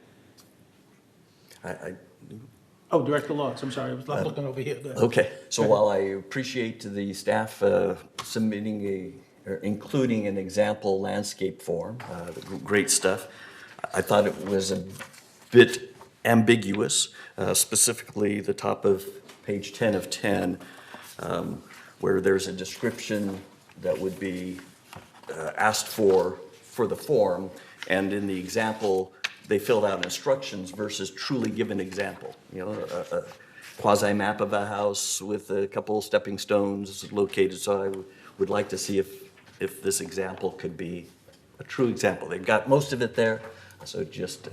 Well, when it goes back to committee to look at the whole thing. Yeah, that's fair enough. So I Okay. just want that included, not just the wording, but I'd like that also looked at by the committee. Thank you. If that's really possible, because the number of variations and things of that nature It's- might lead people down the wrong path. It could, All right. as this might. Thank- All right, so right now, we have a motion on the floor to send this back to the Landscape Committee for further review.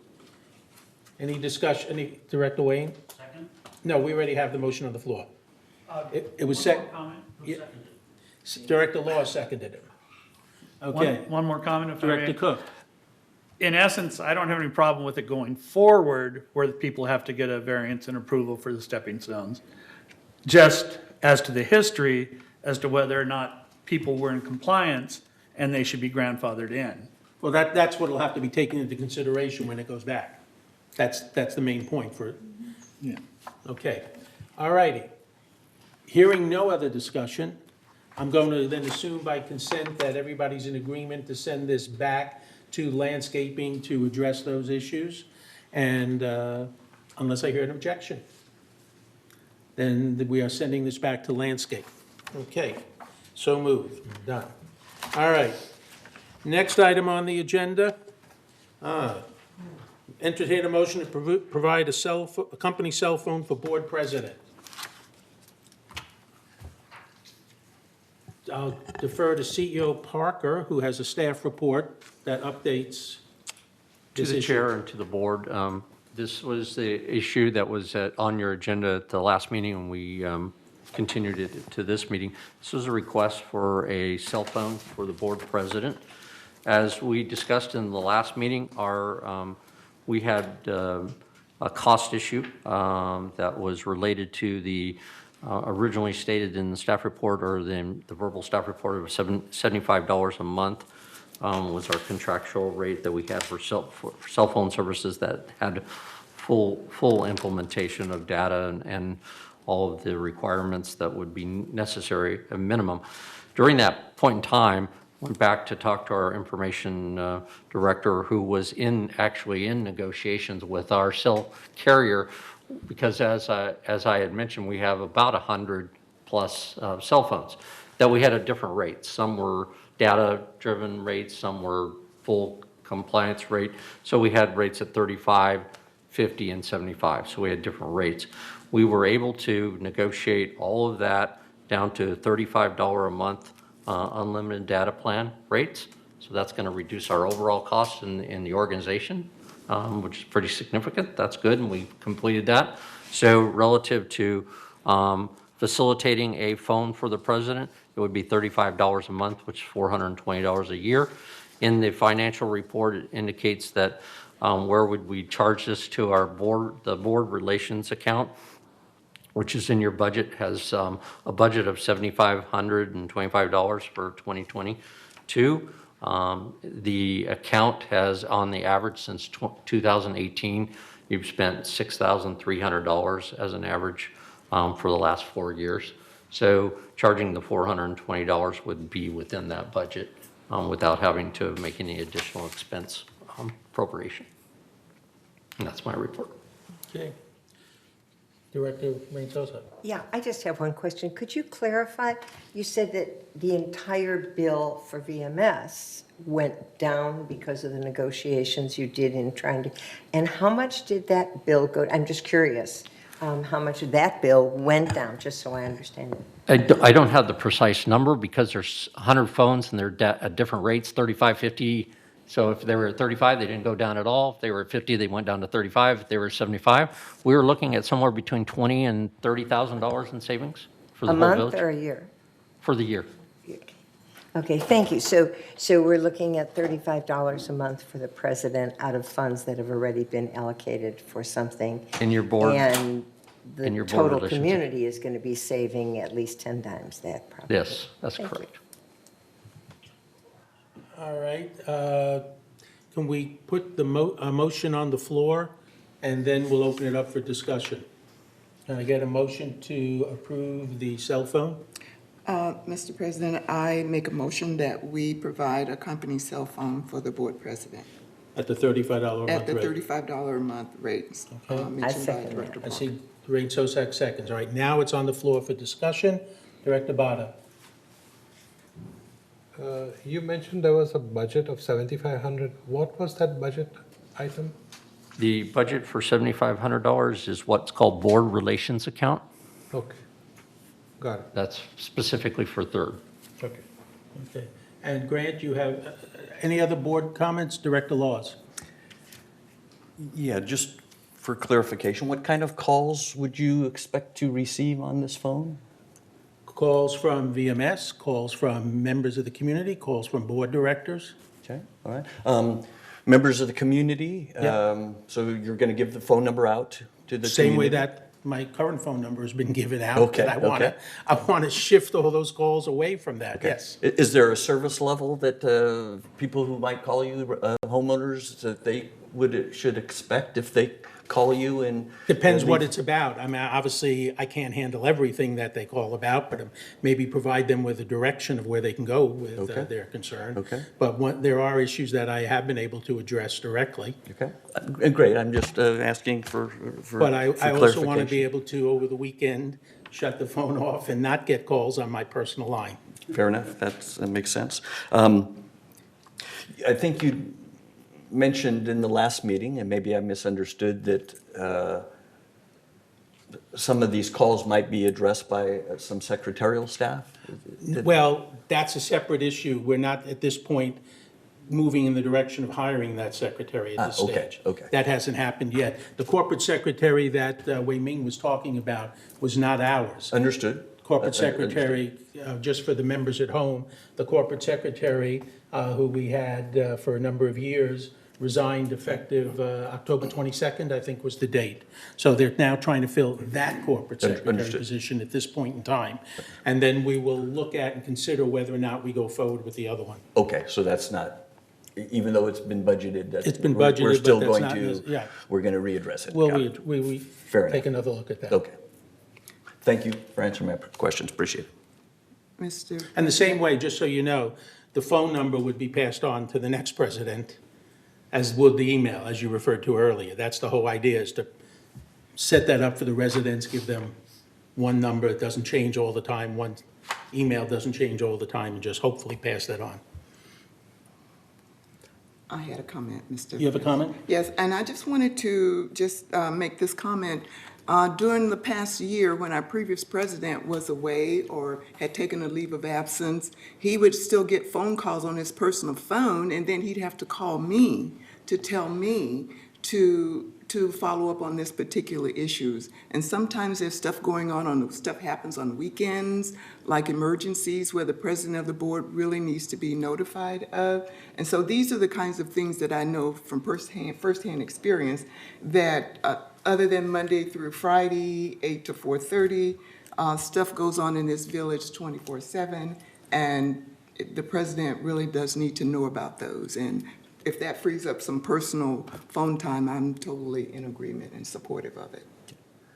So one further question then on that. So would the expectation be that if the president was going on vacation, he might transition that phone for that period of time to the first vice president or the second vice president as appropriate? That's the role of the second vice, is to step in when the first. Fantastic, and so- thank you. Thanks for the clarification. Any other discussion? I intend to recuse myself on this vote. Grant, you have a member comment? Yes. We have from Susan Smallwood, 3556B. I want to thank our new directors for bringing forth discussion on this issue. You have now saved a lot of money for the rest of the residents, and I hope that you will start digging through and maybe find other issues that will bring forth money for our residents. Thank you. Any other discussion? Hearing none, like I said, I recuse myself on this vote. I'll put the motion to a vote. All those in favor, please, you get the vote on the screen.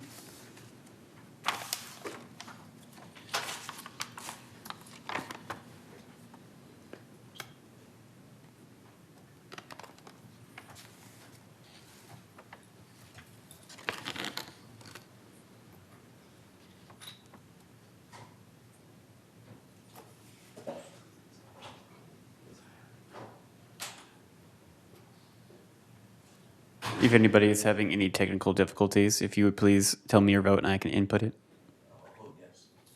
Thank you.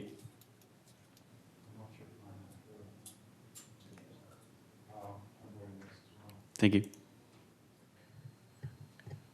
I don't see my name up there, but I see some green dots kind of off the screen. Are those the name? Yes, we have. Is one of those me? So we know I'm do not not having problems have last time. your vote currently. Would you like to tell me your vote, Director Winchester? Yes, my vote is yes. Thank you.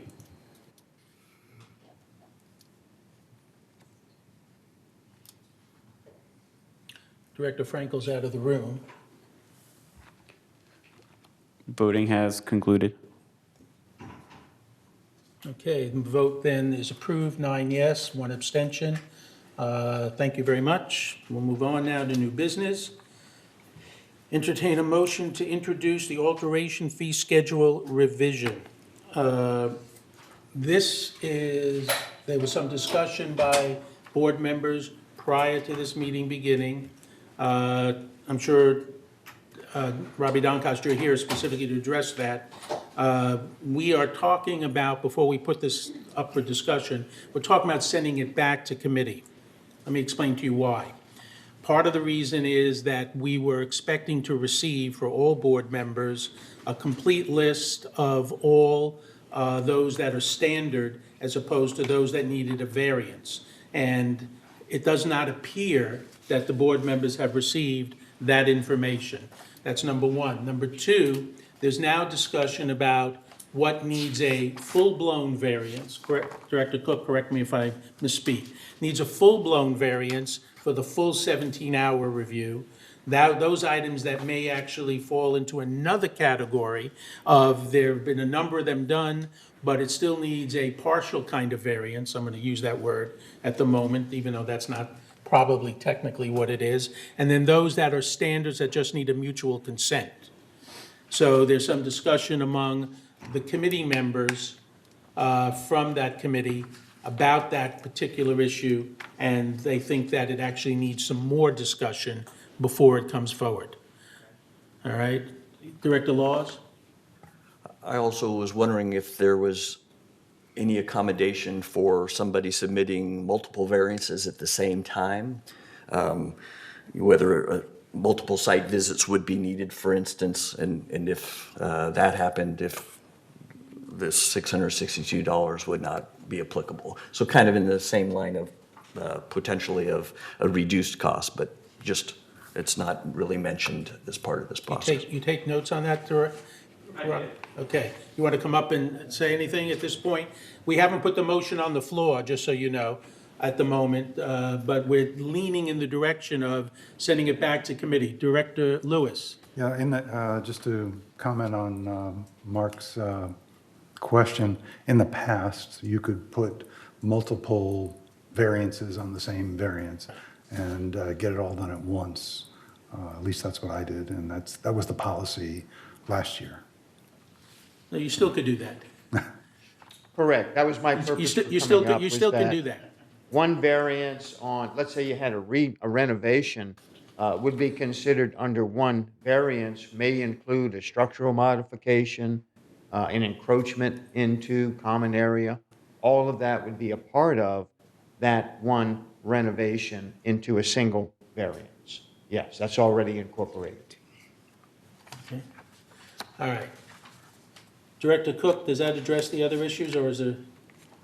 Yes, but in reference to the 17 hours, if a variance is just one simple window, as opposed to several different things being included in the variance, that you've replaced a window or put in a new window, to me, it seems like it's extreme to have 17 hours justified for one simple variance such as that. That's why we're interested in having the committee take another look at it to see if there's like a category A variance, a category B variance versus the standard. And we can certainly do that. This is really an average whereby there are some variances that do exceed the 17 hours. The 17 hours was an assembly of items relating to costs that would be an approximation of a typical variance. That's how that came about, and I know because I was the one that put that estimate together. So there are some that exceed 17 hours, and certainly, as you mentioned, Director Cook, there are, someone comes in with a window, we don't differentiate currently whether something is less than 17 hours at the present. Yeah, that's in essence what I'm saying is, the window would cost $500 to put in. It's kind of extreme to cost $662 just to apply to put the window in.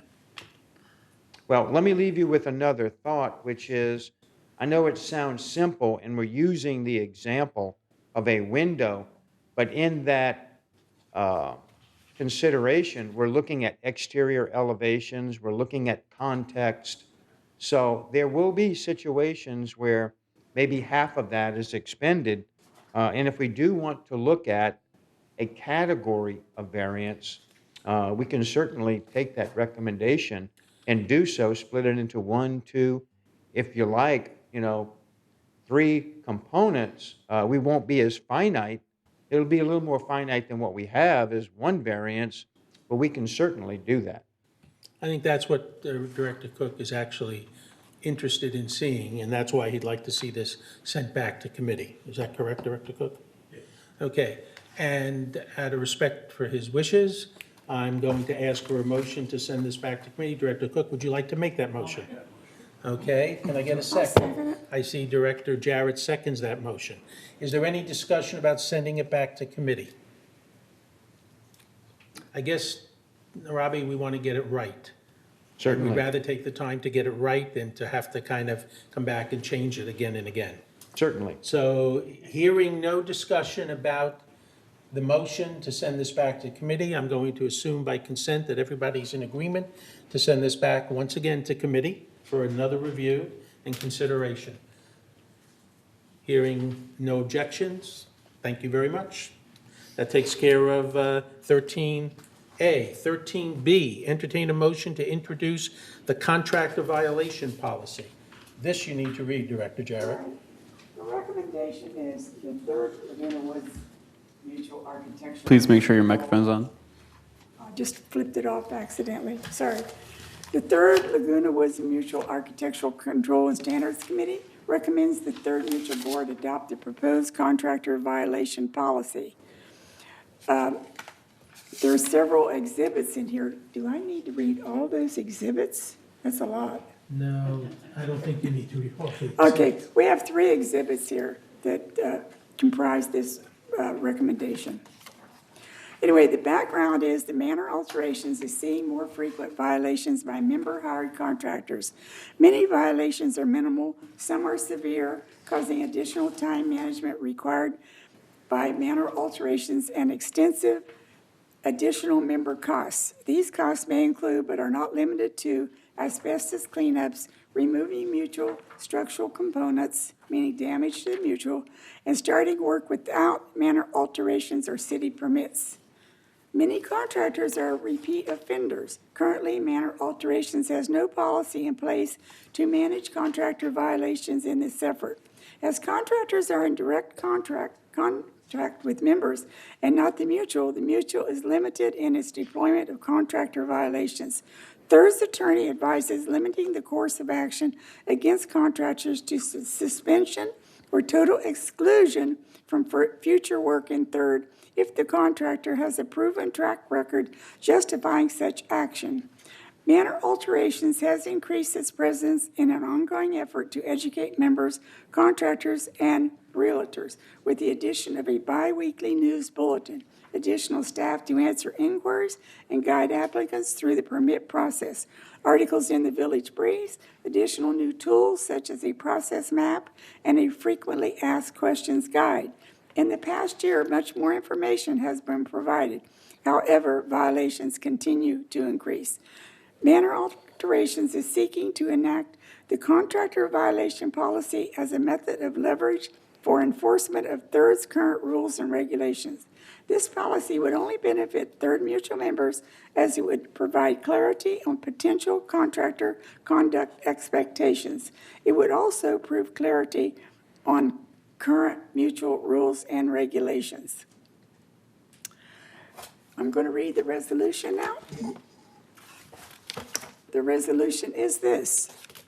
Contractor violation policy, whereas the purpose of the contractor violation policy is to enact a unilateral and unambiguous matrix of penalties for contractors who violate current mutual rules and obligations or exceed the scope of approval for a project. And whereas this pending resolution would make the contractor violation policy permanent and provide a clear template for invoking penalties, inclusive of temporary or potentially permanent suspension from work within Laguna Woods Village, reduction of manor alterations lifespan to 90 days with the possibility for an approved timeline extension.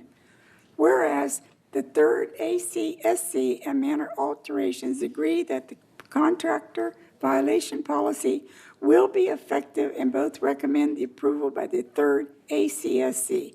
Now, therefore, be it resolved on November the 16th, 2021, the Third Mutual Board hereby approves the contractor violation policy as attached to these minutes and resolve further that the officers and agents of this corporation are hereby authorized on behalf of the corporation to carry out the purpose of this resolution.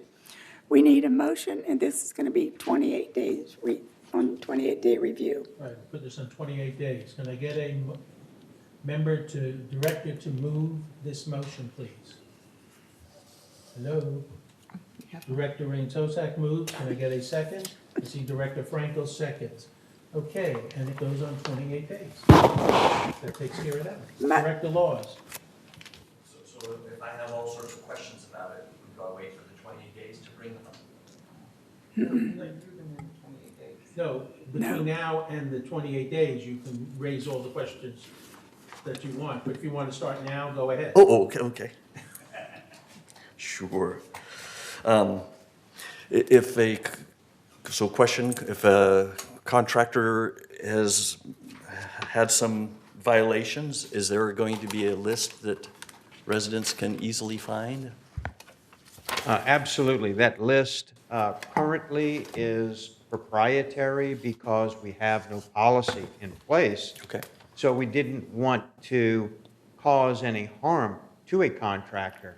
And also, I will bring a point to you, which is this contractor violation policy, or the acronym we use is CVP, has a two-step process by which there is a potential violation notice, which is issued to what we believe is the offending contractor. He's brought in for a consultation whereby we get more of an understanding of his position, his mental attitude towards what occurred, gather any remaining information, and then there is the possibility of that being issued formally as a notice.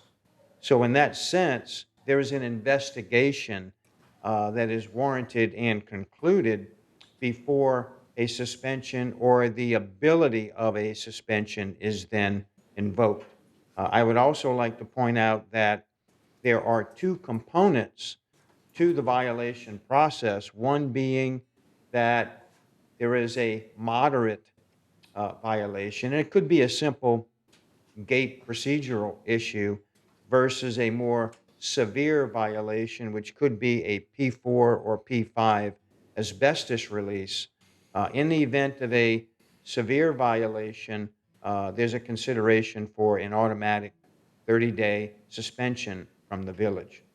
Let me leave you, if I may, with a little bit more of an extended explanation where this is really a phased-in policy. And at the ACSC level, it's been discussed at detail that, well, what happens if we have a contractor that is doing 4 or 5 multiple jobs and the manor alterations division says, well, this person should be basically suspended from the community. We can't do that. When I say we can't, that's not appropriate. This policy is not to levy suspensions. This policy is to get contractors to be more in line with the policy and rules and regulations of your mutual. So I'm just guessing at this point, but this is an ongoing, maybe 6-month process whereby we're intending to work with the contractors to clear up issues and not just take an egotistical approach to say, oh, you're suspended. And I know that's a long response to your question, but I feel that it gives you and the rest of the board members our mental approach to this. Of course, we'll be completely transparent with the list. Once we have people that are known to violate, they'll be taken off of the acceptable contractor list. And hopefully that gives you a little bit more of an understanding of our mentality and how this was approached. I appreciate that, thank you. Yes, it does. I just want to make sure I'm looking out for our homeowners and members. There's some statement in here that a member who is severely, sorry, let me rethink this for a moment. You mentioned that it would be inappropriate to have somebody stop work.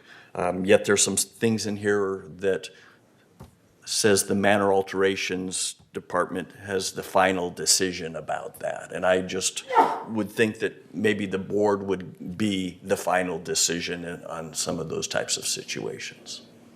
That was a consideration. And I believe the way this came about, and this is already in place in the United Mutual, this is something that we're trying to invoke in the entire village to keep some uniformity, because we could have contractors suspended from one mutual versus the other, and we're just trying to stay consistent with it. And I do understand and appreciate your point of, well, maybe the board should make that action. We're completely willing to do that, of course, as well. We feel that there needs to be that transparency. The board members need to understand, by virtue of that transparency, that things are progressing the way you wish them to. And that's why I do mention that this is a phased-in approach, because the conversations I've already had with the staff in manor alterations is that this is going to be a feeling out process in the beginning. I don't envision there being any suspensions for 60 days plus, because simply it causes too much harm. Someone's already working in the community, the harm to another member is monumental, especially if they were in the process of a bathroom or a kitchen remodel. The thought of them all of a sudden saying, I don't have a contractor tomorrow. What do? I have to spend now more money in hiring someone on a partially completed project. So we've given this some thought. To be honest with you, with something of this magnitude, there can always be unintended consequences. It is our obligation to err on the side of the member, regardless of how we we can't look at this as an isolated situation. We have to look at this in totality and with common sense. And I think the board needs to be brought in to that situation. We'll certainly do it at the ACSC level, where we have more time to discuss those individual components and then overall make a report to the board if you so elect. Director Cook was next. He answered my question. Mine That's right, was that's what I thought you were mouthing to me, but I wasn't as sure. to Director Lewis. how you're looking out for the members. Yes, sir. So am I incorrect in assuming what I've read here is that there's been a slight increase in suspension time from the get-go? The old suspension time, I believe, was either 10 or 15 days, and then it moved to 30, and then it moved upward from there for the third time around. And this is a different structure for suspensions, for contractors, for violations? Well, there was no set resolution that mandated any progression or any of those timeframes that you're mentioning. So this is really the first contractor violation policy that I'm aware of, but I've only been here about 18 months now. Okay, so I have a sheet what I was given by Alterations, or that was on the website, actually, that stated these suspension levels I'm talking about. And that's why I didn't see a progressive warning system, if you will. And I know that would be with a type of violation and so on. This is a complicated issue. I understand that. But I don't want to penalize, as you brought up, someone that's going through something, and waiting time is expensive. And then if their contractor is banned from the village, then it poses a huge issue of, as you said, trying to get another contractor to finish an unfinished job is worse than trying to get one to start a job, generally. Agreed. If I could address that from the committee perspective, I don't think that there's ever any intent to leave a member in midstream in terms of their work. The contractor would be permitted to finish that job. The suspension, if there is to be one, would take place after the job is completed. In current policy, that's not the case. Well, this is, in this policy, Yeah. that is the case in this policy. Is that correct? Yeah, that's a very good point, and I do want to emphasize and echo what Mr. Muchnick just stated, in that we want to allow, if the situation, when I say dictates, is presented to us, that we can allow that contractor to move forward. Let me give you a very short example. We had a contractor that was not adhering to current policy.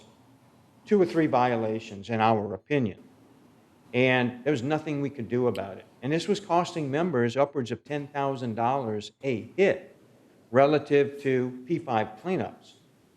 And we brought that contractor in to Manor Alterations and said, what is going on here? And quite honestly, I think, he said, I was not aware of this situation and my employee doing these things indifferent to your current policies. But I will fix this right now. This policy, this contractor violation policy in front of you today, directs us, mandates us to have that conference after there is a potential notice provided, so that we do sit down, start that conversation.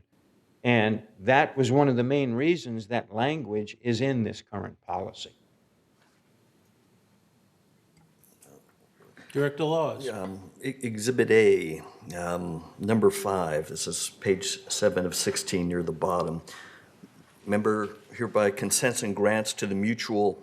a right of property entry at any time to inspect said property improvement ... That seemed a bit broad to me. Doesn't mention during the scope of the work being done. It just seems like it's quite a broad paragraph. actually. May just be a sentence. So What page you on? page 7 of 16, agenda item 13B. This is Exhibit A, attachment 2, number 5, at the bottom sentence.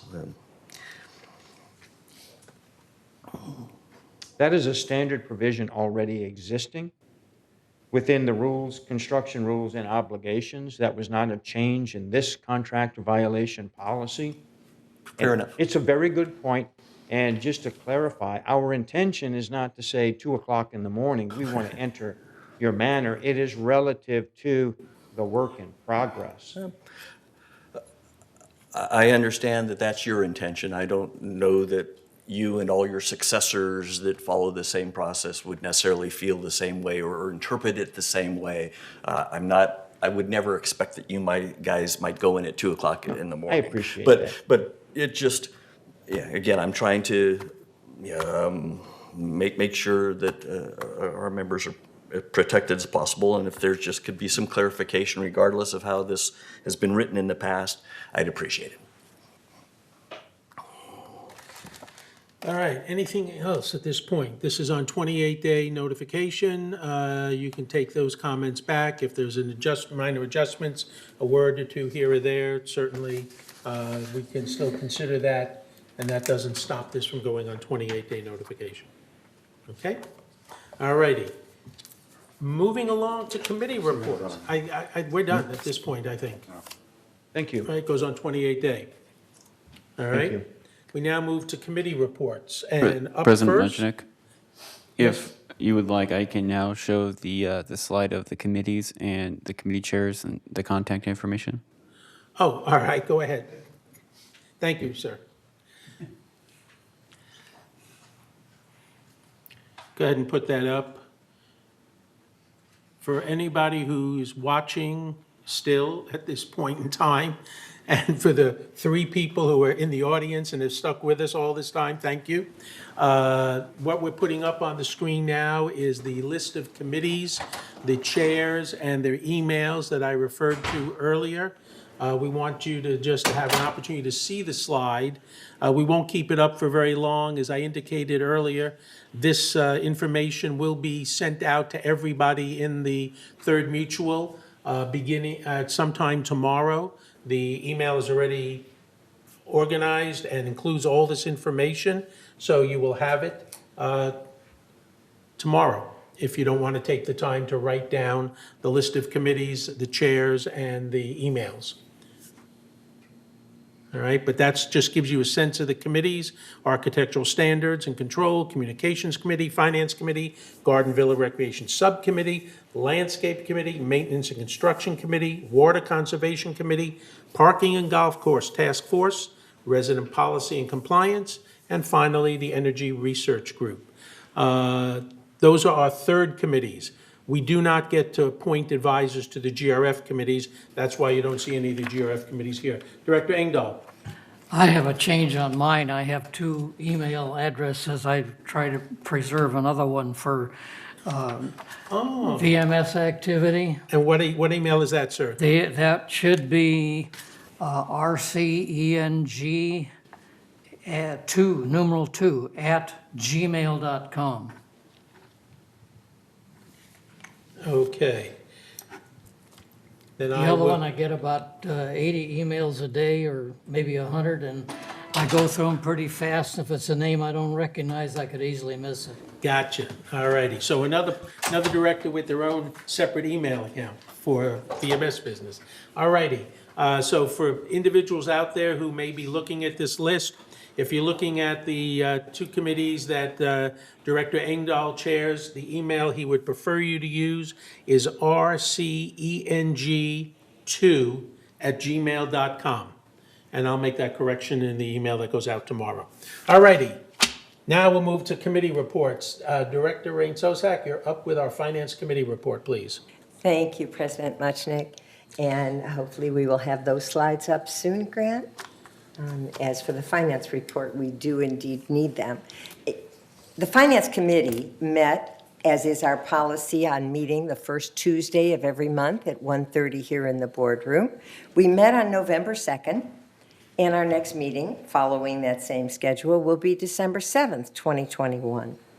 The report today is particularly a pleasure for me to present because, as you all know, typically a finance report consists of income and expenses, and it kind of ends there. But in fact, there's an important component, particularly in these days of inflationary times. Every time we go to the gas station, the price is more. Every time we go to the grocery store, the same thing. So the component we've added that is also an important part of the Finance Committee and of our financial report is an area that we're calling highlight on the agenda, but it's highlighting cost-saving initiatives. And some of those are quite substantial. So today and each month following, we will highlight one. We're going to save that to the end of the report just to keep all of you enjoying it. So let's begin first. We always do the overall statement, and the overall income statement, that includes all of our accounts, all of our funds. The overall statement says that our total revenue, and remember these are in thousands, so it's $27,173,000 has been our total revenue, including non-assessment revenue, which is small compared to the assessment revenue, which is quite large. And our total expenses were $26,305,000, leaving us with a net revenue of $868,000. If we move on to the next slide, now we're going to look just at the operating fund. The operating fund is that fund that we set funds aside for expenses we expect. We anticipate an expense to be a certain amount. So in the operating income statement, our assessment revenue was $15,726,000, and the non-assessment, $1,140,000. Again, this is as of September 30th, for a total revenue of $16,866,000.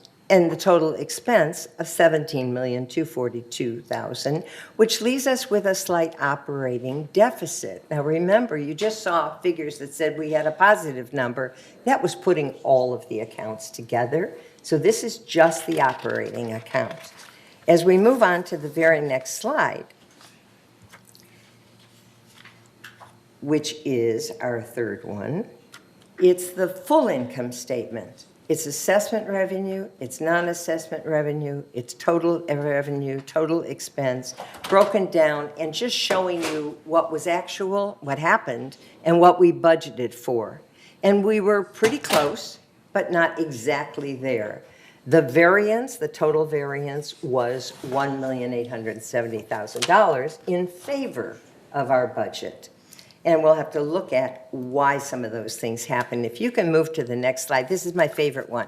This is especially for the non-finance people, because everything up above in orange that goes off to the right are areas where we did better than we expected to. We did better than budget. On the lower part of that chart, in yellow, moving off to the left, are areas where we did not do as well, where expenses exceeded what we had anticipated. And I like this one because that center line is a very simple way of representing what we budgeted. And so if you look at it, our outside services did outstandingly well. It looks absolutely wonderful, and indeed was. The only covenant that I put with that is that that favorable variance was due in part to late starts and delays in processing invoices. So some of that may even out as the year moves on. As we move down, the other area where we did particularly well was employee compensation and related expenses, and that was favorable to the tune of $570,000. Again, it was primarily in the landscape and M&C departments, and in landscape, ground maintenance was favorable due to outsourcing of 8 positions, and that actually really was quite helpful, 8 staff positions being outsourced. And property services, damage restoration projects were favorable, again, due to open positions, and recruitment is in progress. So that may even out as well a bit as we move on. The other area, if you go all the way to the bottom, Insurance, we know, has been an issue. It's an issue everywhere. The news and the internet is full of reports of insurance companies being very risk adverse due to our fires and global changes and all of the problems that have been happening. And so that's something that's been well publicized and that we deal with. But I kind of like that picture. It makes it so easy to know where we're doing better than expected and where we are not. Investment income is interesting, and I only want to point that out before we move on. And that was unfavorable to the tune of $221,000. That investment, and we have reported this and reported at the Finance Committee, our funds had been sitting in Treasury bills, which have not been doing very well. And we were paying the company that managed it, we were paying them a fee to sort of watch it do nothing. That money, those funds have now been moved over to SunWest Bank, and they are in federally insured securities that are not only, although the interest is small, they are producing interest, and we are not being charged any additional fees by SunWest. I think one thing to help explain that is that $220,000 on investment income is we had budgeted based on our investments last year what we expected our income to be. We are below that level because we moved from those investments over to these FDIC insured investments, which pay a lot less, but we don't lose any principal in the process. So this figure of investment income looks like it's negative, but the truth of the matter is it's only negative against what we anticipated budget-wise, not really a loss. And again, that's highlighting that the center line, that straight black Where the line, budget was. is what we budgeted and Right. what we expected. And it's exciting that moving forward, we will not have any charges from SunWest Bank for managing the money and taking a peek at it. So with that, if we can move on to the very next slide, which is really kind of an interesting one. I don't know how many of our members are aware of what portion of our non-assessment revenues come from fees and charges to residents. It's almost half. It's quite a sizable amount. It's 45%. We also get a fairly interesting amount from lease processing fees, and even laundry is the washers and dryers that are supplied that people pay for. So I just thought you might enjoy seeing that. These are very small amounts, and these are always available for you. If we move on to the very next slide, we look at our total expenses. And now we're moving from revenue to expenses, and we see that employee compensation is the biggest expense, followed by outside services, insurance, which takes quite a chunk, utilities and telephones, and then to a much smaller extent, things. And you will notice that legal fees is very small, because that is something I didn't point out in our better than anticipated bar chart that we just saw a minute ago, and that is that our legal fees have gone down considerably. There has been a concerted effort to be very efficient in our use of the attorneys. And so if we can move on to the next one, let's look at the non-operating funds. And the non-operating funds, there are several. There's the replacement fund, which is kind of obvious by definition, the disaster fund. Unappropriated expenditures fund is what we always think of as a contingency fund. We need some money there for the surprises. And the Garden Villa fund, which is very, very small, particularly, it's specifically for their rec rooms. And that total, the fund balances, we have current balances across the bottom, you can see for each of them, and a total of $29 million. And it's divided for you. If you move on to the next, as we come to close to the end of the report, it's just another way of looking at some of these funds and what's there over time. And you can see that the replacement funds have grown, and that's good, because our facilities are starting to need some maintenance and repair, and they increasingly so as they age. Unappropriated expenditures in blue at the top is close to the same. The disaster fund has gone down a little. That's because of the money that was borrowed from the disaster fund to help pay the insurance, and that is being repaid as we move forward. And then you can't see it. It says Garden Villa Recreation Room Fund is kind of a funny olive. It's actually a tiny, tiny little sliver across the top that is so small that in comparison to the other funds, it's hard to see, but it is there. So if you'll move on to a very positive report, and this is our resale history. This year, resales as of September 30th, so that number obviously is higher now. Resales, 354 manors to date had been closed as of September 30th, compared to only 237 last year. The year before was a much higher number because last year was such an unusual year with COVID. What is very, very nice to see is that the average sale price is approximately $30,000 more per manor than it was the year before, and almost $50,000 more if you go back to 2019. So let us move on to the exciting part and the new part, and thank you for those who are still here in person for waiting for this, because I think it really was worth waiting for. And that is what we're highlighting this month.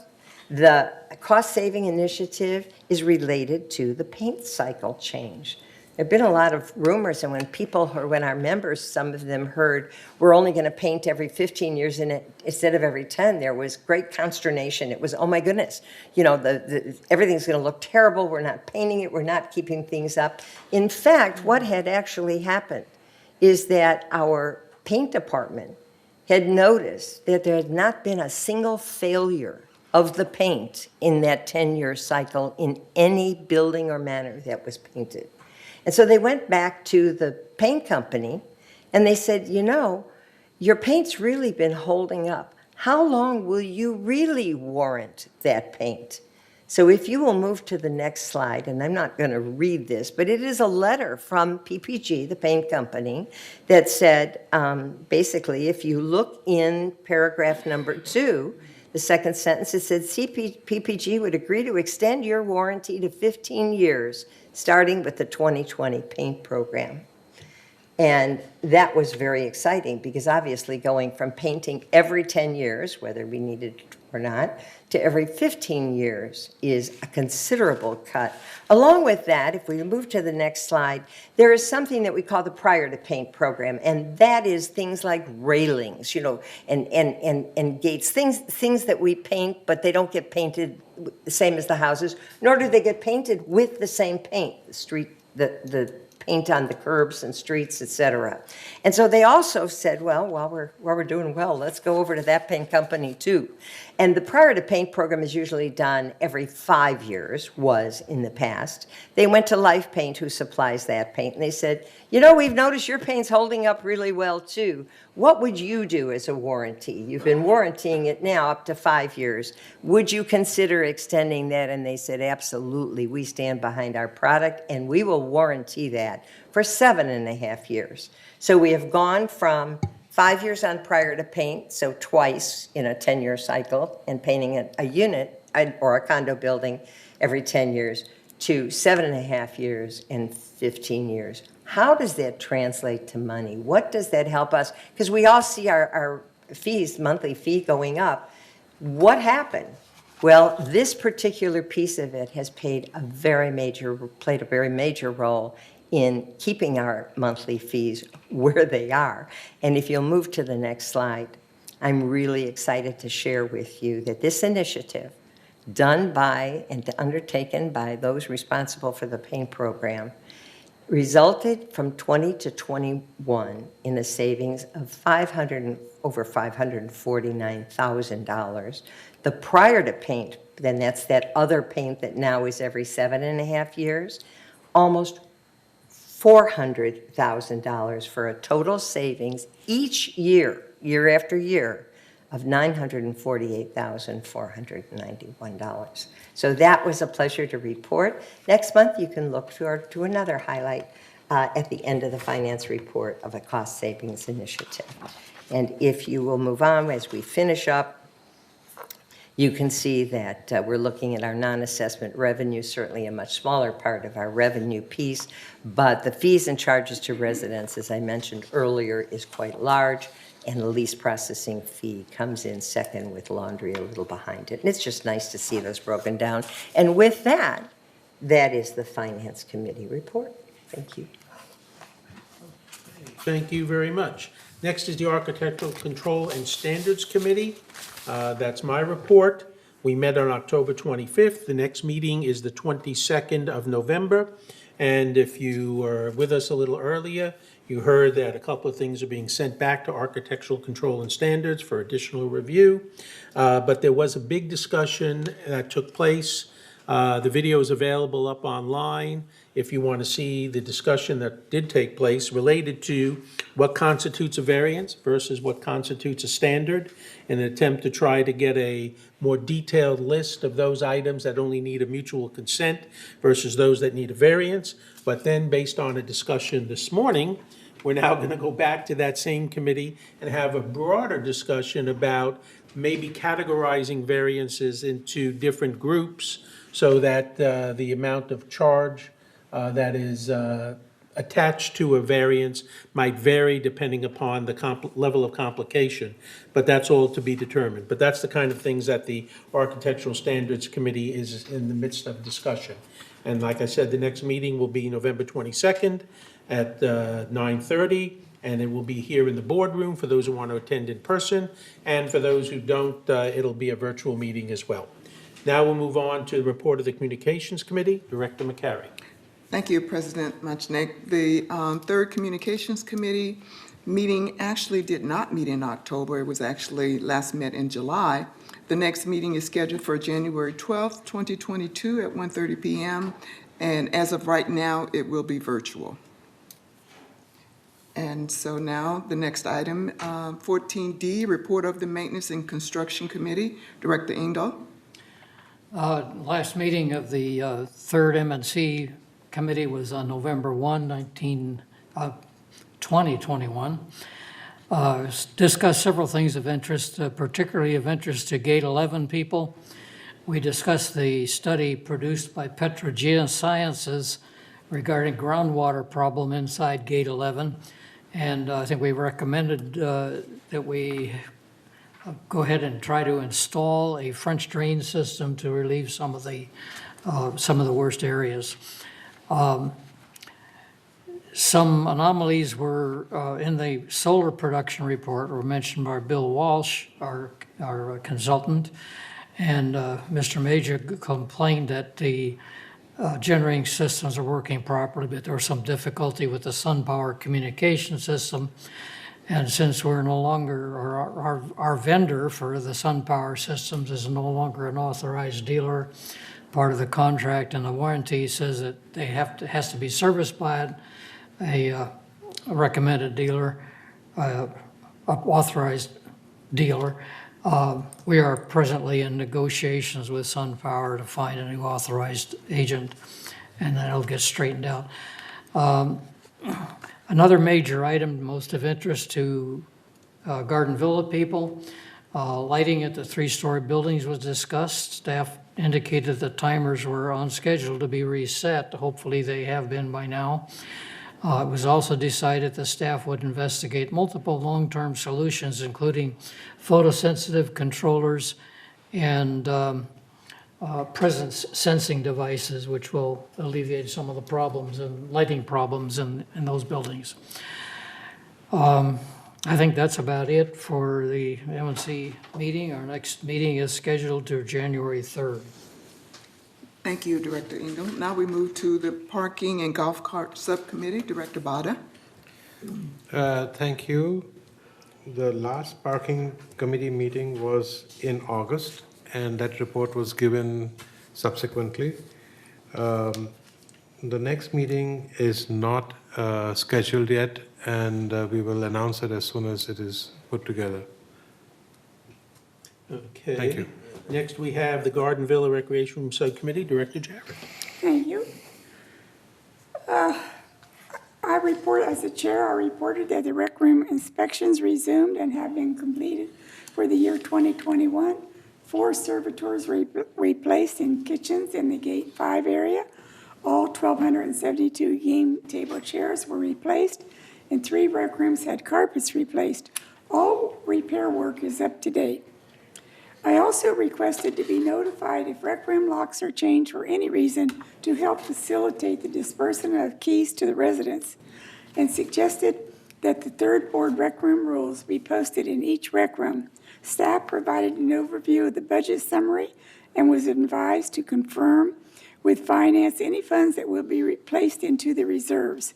Staff provided clarification for replacing personal refrigerators. 10 rooms have had metal blinds installed, and 9 have vertical coverings that require upgrading. This work should take place next year. I also requested that staff inspect the exit signs to determine how many still are electric versus the newer battery-operated models that are required for the fire rules. Staff will confirm smoke detectors are tested during inspections. An overview and explanation of the component replacement list was made. The next meeting will be on Wednesday, February the 23rd at 1:30 p.m. Thank you. Thank you. Report of the Landscape Committee, Director McCary. Thank you, President Munchenick. The Landscape Committee met last on November 4th, 2021, here in the boardroom. Some points of discussion. There were some member comments regarding weeds in certain areas. Kurt Wyman responded and reported that currently weeding is done 4 times a year, and that's basically because of the way it is budgeted. Mr. Wyman also reported that the mowing cycle is now every 2 weeks. There was also a member comment in terms of how dealing with bees in the community, and Kurt Wyman spoke to that issue, and he said that if staff is able to save the queen and the hive, that they are all located out at the molting yard, and that bees are not deliberately destroyed, and the only bees that are destroyed that we are aware of are the African bees, but the regular bees are not being destroyed. If at all possible, they are being relocated back to the mulching area. There was a discussion about the project log was reviewed without any action items taken. There was also discussion about the tree work status, and that was also reviewed. No action items taken. Some of the future agenda items include tree replacement program and also member converting turf campaign. The next landscape committee is going to be December 2nd. At 9:30 a.m. It will be here in the boardroom and also virtual. Thank you very much. Next is the report of the Water Committee, Director Rain Sosat. Yes, thank you, President Munchak. And just to clarify in that landscape report, before anybody panics, it is, the mowing cycle is now every 2 weeks, but that's seasonal. It's not that they've made a permanent change. It's seasonal. Before everybody gets excited, it's that the grass is growing slower, so it slows down to every 2 weeks.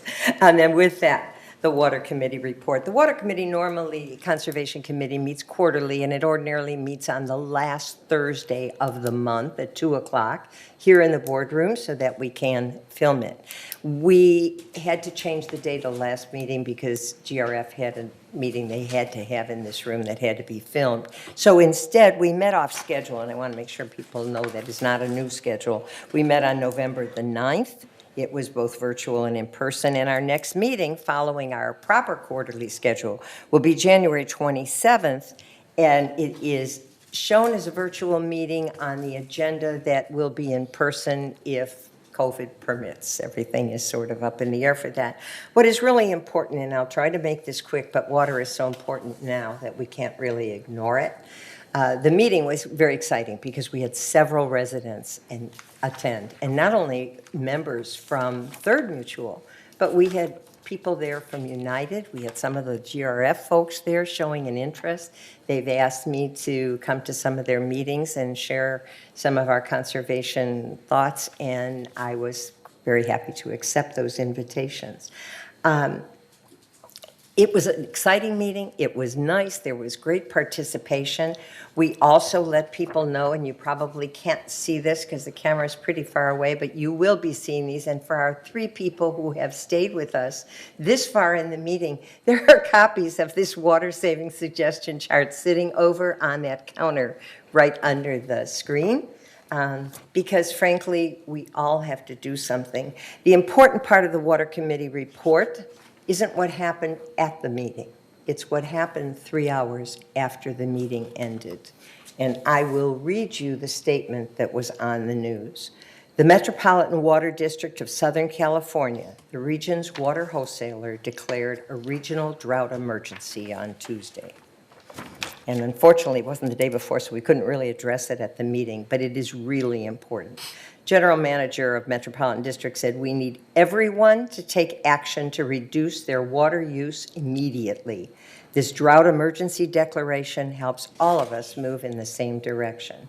We've always emphasized at the Water Conservation Committee the Tier 4 folks, and then we'll go to the Tier 3. The fact is, we all have to conserve. It's no longer, well, let's just look at a few people. Everybody needs to look at what they did. So again, the little flyers that you will see in the clubhouses that hopefully we will have hanging up in some of the laundry rooms in the buildings, on the bulletin boards of the Garden Villa buildings, and any other place we can have them, will be there to remind people.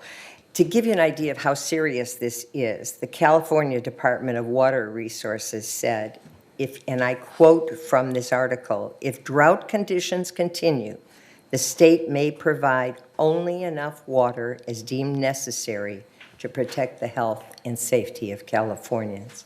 This is a drastic step that has never been taken.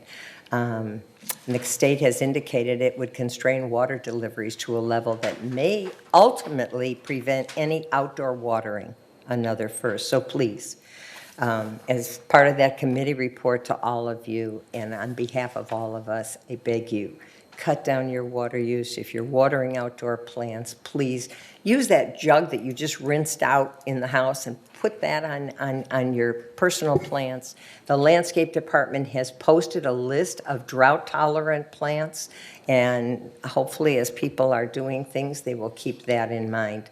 And you will be hearing more because it really is a crisis now. Thank you. Thank you. Not pleased to hear that, but we need to hear what's actually going on as it relates to water, and not only in our community, but clearly what's going on at the state level has a real impact on us, and it's something that all members do need to take very seriously, as you have indicated. And we'll be hearing a lot more about this as we move forward, because this is not going away anytime soon, and something that we're going to have to deal with here in the community. Okay, report of the Resident Policy and Compliance Committee. The committee last met August 24th. And now as chair, I have set up a meeting. The next meeting of the Resident Policy and Compliance Committee is November 23rd. That's a Tuesday. It'll be here at 9:30 in the boardroom, and also virtual as well. And we are taking up a number of topics related to the resale and leasing issues here in Third Mutual. Those will be on the agenda, just as kind of a little prelude to some of the things we'll be talking about. We're now ready to go to GRF committee highlights. We'll go first to Director McCary, Community Activities Committee, please. Thank you, President Muchnick. The Community Activities Committee met on November 8th. It was a combination of virtual and in-person meeting. Brian Bruner gave an update in terms of staffing, where he stated that recruitment efforts are ongoing for the Recreation Department. He also reported that the department is operating at about a 65 to 70% capacity in terms of staffing, because there's just, the efforts are ongoing, but people just aren't really applying at this point. So those recruitment efforts are ongoing. He also gave an update on the arts and craft work weekend extravaganza that occurred, and he reported that attendance over the weekend was at least, if not greater than 1,200 attendees over last year. So that was a big success for the Recreation Department. He reported that there was, well, it's late now, but no Veteran Day events was scheduled.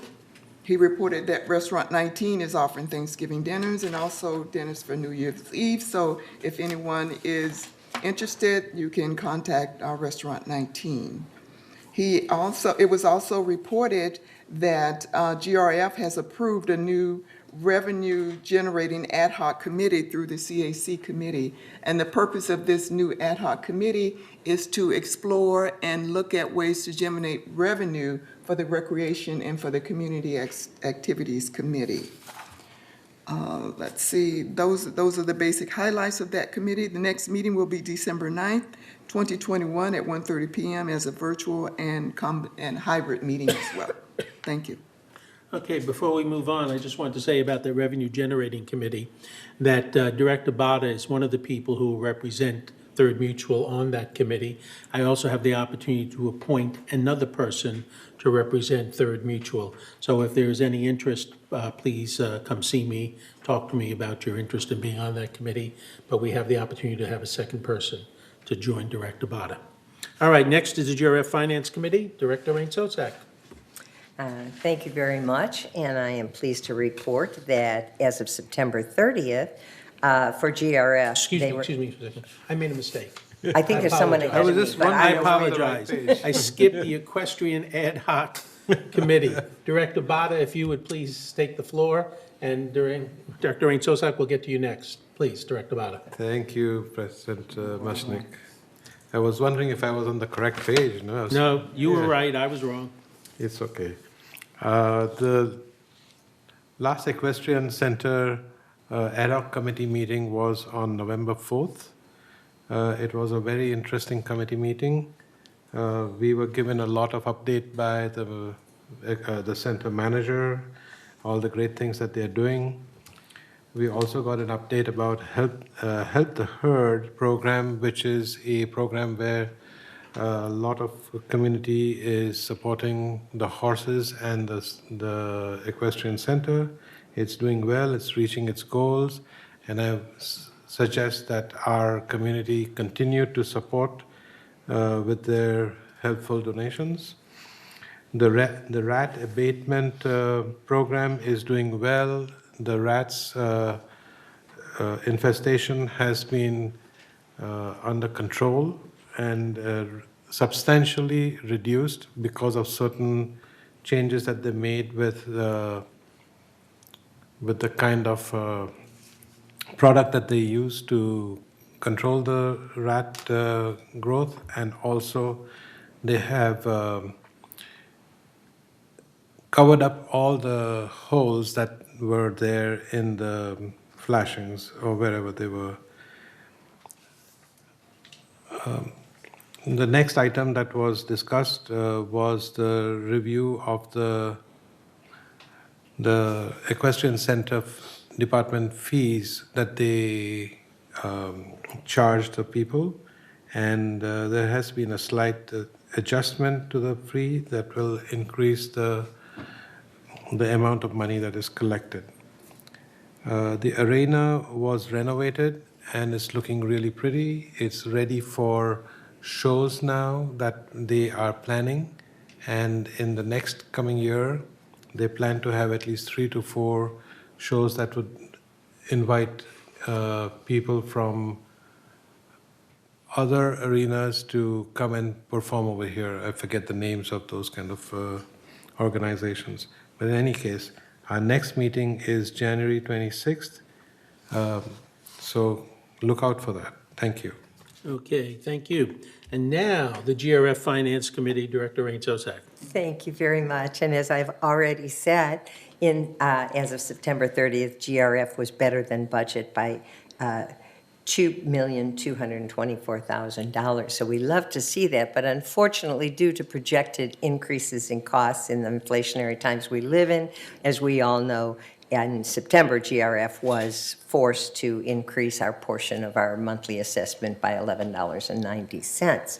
What I did want to share with you very, very quickly, and it's nice that the Equestrian Center was just before this report, is because in the budget for GRF, one of the reasons they were favorable to budget is because it was due to lower trash for the equestrian refuse, and we all know what equestrian refuse is, used in composting operations instead of being hauled away, and that is a very small preview of the cost savings initiative that will be highlighted next month. And that's my report. Thank you very much. GRF Landscape Committee, Director McCary. Thank you, President Munchnick. I was not on that committee at the time of the last meeting, so I have no report for the GRF Landscape Committee. Okay. Is the next meeting November 18th? Yes, the next meeting is November 18th, and I will attend. You'll have a report for us I will after have that. a report. All right, GRF Maintenance and Construction Committee, Director Engdahl. Okay, our last meeting on the MNC, GRF MNC meeting was October 13. I think most of what was discussed there was covered in our last board meeting. However, I will touch on a couple of things. The golf driving range, I think, has been kind of redesigned, and you might say, or rescheduled. Going to do enough grading only to sufficiently control the water runoff. And the scope of work is going to be revised to cover, if it hasn't been already, has been to cover soil amendment and planting. So it's a little bit less than what originally was planned. On October 14th, we had a tour of the welding shop to consider replacement of a steel building. However, since then, it appears that another building may become available which could be suitable for a welding shop. So this has been temporarily delayed. Next meeting of the GRF MNC status is December 8th, both visually and in here in the boardroom. At 9:30 in the morning. Okay. Would you like to now give us your update on the clubhouse facilities renovation, Clubhouse 1? Okay, we'll do that too. The last meeting of the facilities clubhouse. Please make sure your mic is on. Renovation. Your mic. Ad hoc. Your mic. Your mic? Oh, I'm sorry. Did I shut it off, or did I not have it on the last time? Okay. The last meeting of the clubhouse facility renovation ad hoc committee was October 29. The focus was, again, primarily on Clubhouse 1. And we discussed a number of things, including, a number of things other than the seismic renovation, which has been pretty much set aside because of high costs that we once started into it. So it's kind of limited to things like AV equipment, electrical upgrades, lighting panels, GFI receptacles, lighting, some other nice, let's say nice upgrades, revising it, making it look better, making it more usable, some minor kitchen upgrades, range hoods, microwaves, and so forth. And I believe the next project, the next item on our next planned move is to set up a tour of Clubhouse 1 with appropriate consultants and/or subcontractors. And other than that, the next meeting is scheduled for November 29th at 1 p.m. Thank you. Meeting Communications Committee, Director McCary. Thank you, President Munchnick. The last meeting Communications Committee was in October. A report was given at the last board meeting. The next Communications Committee meeting is scheduled for November 17th at 1:30 p.m. in the boardroom and virtual. Thank you. Mobility and Vehicles Committee, we did not have anybody. The last meeting was October 6th. The next meeting is December 1st. And at that meeting, Director Cook will have been in attendance and will give a report at the next board meeting. Correct, sir? That is correct. Thank you, sir. Security and Community Access Committee, Director McCary. Thank you, President Munchnick. The Security and Community Access Committee met on Monday, October 25th. It was a virtual meeting. Chief Rojas gave a report, first of all, on the Great California Shakeout that was held on October 21st. He indicated that it was a smaller scale than it had been in previous years, but it was a great opportunity to test out the system, and there was no reports of any system failures. He also highlighted the fact that we still are in great need of Good Neighbor Captains and the Disaster Preparedness Office, which is located at the back entrance of the building. Well, people can poke their head in the door and if someone's there. If you want to sign up to be a Good Neighbor Captain, you can contact the Disaster Preparedness Office or the Security Office, and they will give you information on what is required to be a Good Neighbor Captain. They're also looking at some of their criteria and the requirements for being a Good Neighbor Captain, so that some of those requirements might be contoured a little bit more, such as the responsibility and the areas being covered, so that it'll make it easier on Good Neighbor Captains, and it might also help in terms of recruitment and retention of Good Neighbor Captains. He also, Chief Rojas gave a report on the RV. He gave an RV lot update on lots A and B, and that they were pretty much full to capacity. He said that there were actually 38 residents on the waiting list for the RV storage area. So any residents that are looking for to reserve spots in the RV lot can contact Chief Rojas. And as I said, there's 38 people on the waiting list. Chief Rojas also gave a report on security patrol, and he reported that in terms of incidents, there was one DUI that was cited in Gate 8. The Orange County Sheriff Department was called, and they responded, and they took care of it from that point on. Chief Rojas also reported that our traffic school is up and running and working again now, and the goal is to start processing people through the traffic schools so that they can minimize the wait time. So more to be coming. Anyone that's on the list for traffic school will be notified so that you can attend traffic school. He also just highlighted a little bit about the services that are available. Social services saw actually 82 cases in the month of September. Chief Rojas also reported that there is a compliance officer working in the Division of Compliance for the purpose of getting through some of the non-compliant issues and reports that are constantly being reported to the compliance department. So this new compliance officer will be spearheading and looking at those complaints and bringing them into compliance hearings if necessary. Let's see. He gave a report on patrol that security actually is doing on patrol 24/7. They issued citations for illegal parking without overnight parking passes, and there were actually 60 citations for no overnight parking passes. Items for future agenda, for future discussion, there was some discussion about speeding within the village and also looking at the idea of a solar-powered stop sign or some kind of a flashing device as an additional reminder for residents to actually slow down. So the traffic division is going to be looking at that, and more information is going to be reported at the next committee meeting, which will be held December 27th at 1:30 p.m. in the boardroom. Thank you. Okay.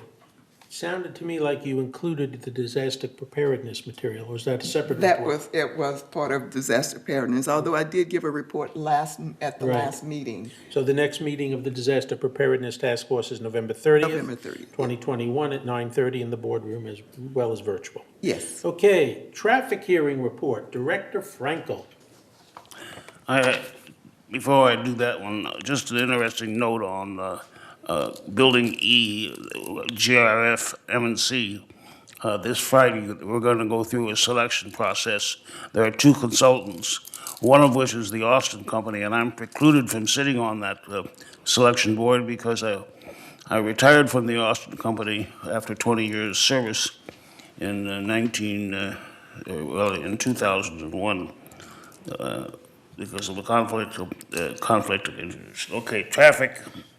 We had seven folks, 7 violations, 4 of which did not show, which made them automatically guilty. 1 was canceled, and the one that did show was found guilty of stop signs. In fact, 6 of the 7 were stop signs and one was speeding. The next meeting is tomorrow, which is the November 17th. Thank you. I just want to point out to anybody who might be listening or watching that 7 were the number of people who originally indicated they were going to show up. There were all sorts of violations where people just paid their fine and did not show up. So the number of tickets that are actually being handed out by security is considerably greater than the 7 who it sounds like, just wanted their day in court, literally. Okay, I just wanted to point that out. We've had a request from some folks about reporting more generally on the number of tickets that are distributed, the number of nuisance complaints we get, things of that nature. And we're looking into how and if we can provide that information in a more public way. All right, next on the list is the Strategic Planning Ad Hoc Committee. Once again, it has not met. It is not scheduled to meet at this time. The earliest we're talking about is probably sometime in January. All right, next is the Trash Task Force. Director Wayne, CEO Jeff Parker said you were going to give us a more detailed update. Yes, I'm going to talk trash now. So I'll turn on my microphone. So, I think everybody knows by now that we are changing from the current trash hauler to a new trash hauler. The reason is that the current trash hauler has opted out on the last year of his contract. And that's because of the new requirements that has been set up by the state of California regarding trash. Those new requirements are such that we went out to bid to see who would give us the best price. And that was CR&R. Is that right, CR&R? CR&R.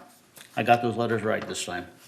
So, with that in mind, the new bill, which is a California Senate Bill 1383, goes into effect on January 1 for solid waste collection.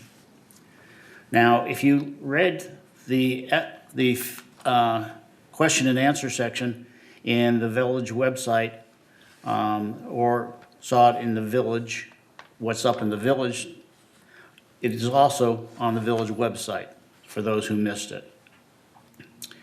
Now, the idea here is, the aim is to reduce methane and other harmful emissions. So with that in mind, the state is trying to combat the climate change and improve public health. It applies throughout California.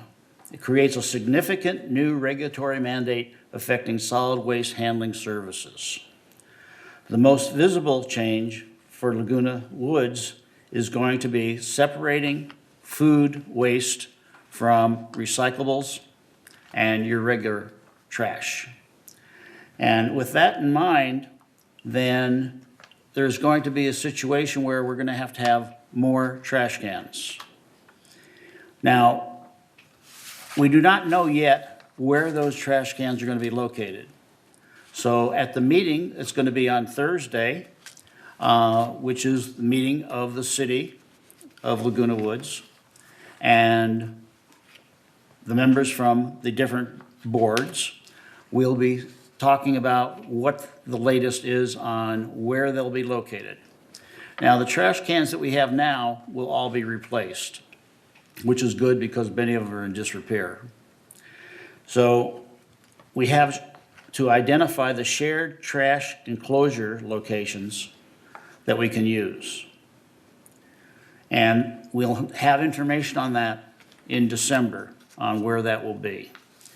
The cost is going to be considerable because we're looking at having 3 pickups now instead of 2. We have 1 pickup now for recyclables. We have 1 pickup now for regular trash.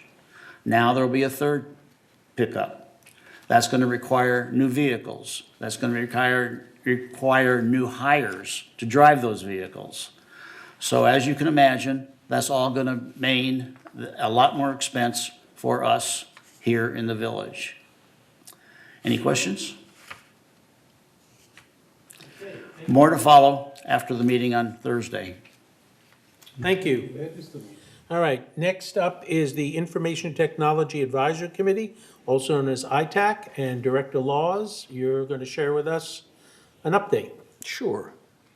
Right. And Grant's going to hopefully present a slide or two that I quickly pulled together. So ITAC, as we kind of call ourselves ITAC, Information Technology Advisory Committee. It's led by GRF, made up of board members of Third, United, and GRF that all have extensive IT experience. Director Jarrett and I are on this committee representing Third. This group has been meeting weekly since the end of July. Director Jarrett has been meeting since then, and I joined the team at the end of October. Again, meeting every week, every Friday afternoon. Currently, the meetings are closed. I can relate to why that is. I'm new. I'm very experienced in IT, and there's a lot of information very fast. It'd be very difficult for anybody to come sit in and try to figure out what was going on. So the purpose of this meeting really is to identify some new systems for Laguna Woods Village, IT systems, to replace existing systems that are old, that are separate, which require a lot of different data entry and inefficiencies. The team is trying to identify a tool, and what they call ERP, which stands for Enterprise Resource Planning, but it's really the basic tool set of that organizations use to manage their day-to-day business. So if you hear about ERP, that's effectively what that is. And so we're working to combine some of the separate systems that exist today that have been homegrown over time, reduce data entry, have the same system for residents and staff, easier reporting. So there's a lot of benefit expected from this, and the team is working really fast to make this happen. If you can go to the next slide there, Grant. All right. So status, requirements of what this new system should do have been generated. And the requirements aren't just functionality of hey, it needs to be able to track payroll, for instance. There's functionality as part of it, but usability, it needs to be easy to use, should have some phone capability, which is kind of 2020 type stuff. Security, we were hacked a while back. We want to make sure that we come up with a solution that makes that extremely difficult, if not impossible.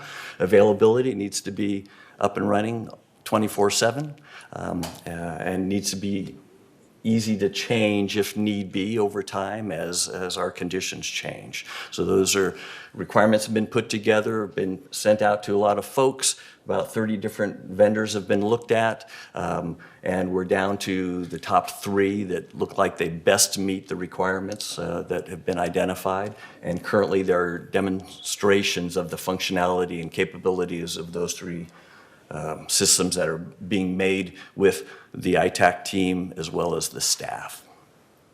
And purpose of me talking today is really just to update you on this. The ITAC team will be coming more formally, sharing a recommendation over the next month or 2, depending on how fast they can pull things together, including a return on investment. We do have some capital funds already budgeted to replace some of the existing systems. So that's part of the normal budgeting process. And we hope that there'll be a lot of cost savings as well that we can share with you. But that information is being pulled together. More details at the next board meeting. Any questions? Okay, thank you. Thank you. Appreciate that. Thanks, Grant. We're done with committee reports. We now move to future agenda items. Are there any additional future agenda items board members would like to add to the list? You're not precluded from doing that at another time, but we'll just ask at the moment. All right, we'll now move to director comments. I will start as soon as Director Laws swallows with Director Laws. I have no further comments, thanks. Okay, Director Cook. None for me. Director Frankel. No, thank you. Director Engdahl. No more comment, thank you. Director McCary. Yes, thank you, President Munchak. I've got a couple of member comments. The first one is for anyone who's listening, with the holiday season, there are a lot of email scams going around right now. I've been the victim of scams twice within 1 month, and I've gotten some information from some people just recently that the email scammers are really active right now. So really be very cognizant about responding to emails, asking for money, asking for support. Just be a little bit more cautious when you're opening your emails. So, and they seem to ramp up around the holiday time, so just be aware of that. The other thing I wanted to say is, yesterday, all the boards had an amazing all-boards training for most of the day yesterday, and it was very, very informative, very enlightening, and I learned a lot. Even though we've had this over the years, I got some information that I hadn't gotten in previous years. So I wanted to say thank you to Jeff and Shaban and for all of VMS and all the staff who worked to put that presentation together. It was absolutely wonderful. And lastly, Thanksgiving is coming up next week, and so I want to take this opportunity to wish everybody a happy Thanksgiving if you celebrate. If not, just be safe. Thank you. Okay, and just one comment about the All Boards training. Third Mutual was the only board that had 100% attendance at yesterday's All Board training. So thank you. I appreciate the fact that everybody took the time to attend from Third Mutual. All right. Moving on, we'll now go to Director Jarrett. Well, I'm really glad that the ITAC committee is no longer being in the dark, because I couldn't talk about it because Chuck didn't want us to talk about it all these months. But it's really exciting to be on that committee because it brings me right back to my job. So it's really interesting. So thank you. Happy Thanksgiving. Director Rain Sosak. I just want to mirror everyone else's wishes for a happy Thanksgiving for everybody, and to urge you all to please still be careful. COVID's still with us, and there is concern that with the holiday season coming up that we'll be closer to people, we'll be indoors, and so please stay safe and have a wonderful holiday. Director Bada. Well, I'll echo the same sentiment. Have a happy and safe Thanksgiving, everybody, but no further comments for the board. Okay. Director Wayne. Yes. I'd like to thank Shaban for putting together all this information, the detailed information on the trash for the solid waste collection services. Thank you. All right, we'll now go to CEO Jeff Parker. Final comment. Just a happy and safe Thanksgiving to everybody. Thank you. COO Shaban Foster. I just want to thank the board for participating yesterday. We really appreciate your support. Thank you. We'll now go to Interim Corporate Secretary Grant Schultz Thank you. I have no further comments. and Interim Assistant Corporate Secretary Cindy Shoffett. I want to also thank both Grant and Cindy for stepping up at this time when we've had the void in the corporate secretary's office. You guys have done a yeoman's job in terms of helping us out and picking up tasks that you weren't originally scheduled to do. So thank you both very much for that. And on that note, I wish everyone a happy holiday in whatever it is you're celebrating. If you're traveling, travel safely. And we will recess this meeting at this time. It is 12:42 p.m. Thank you.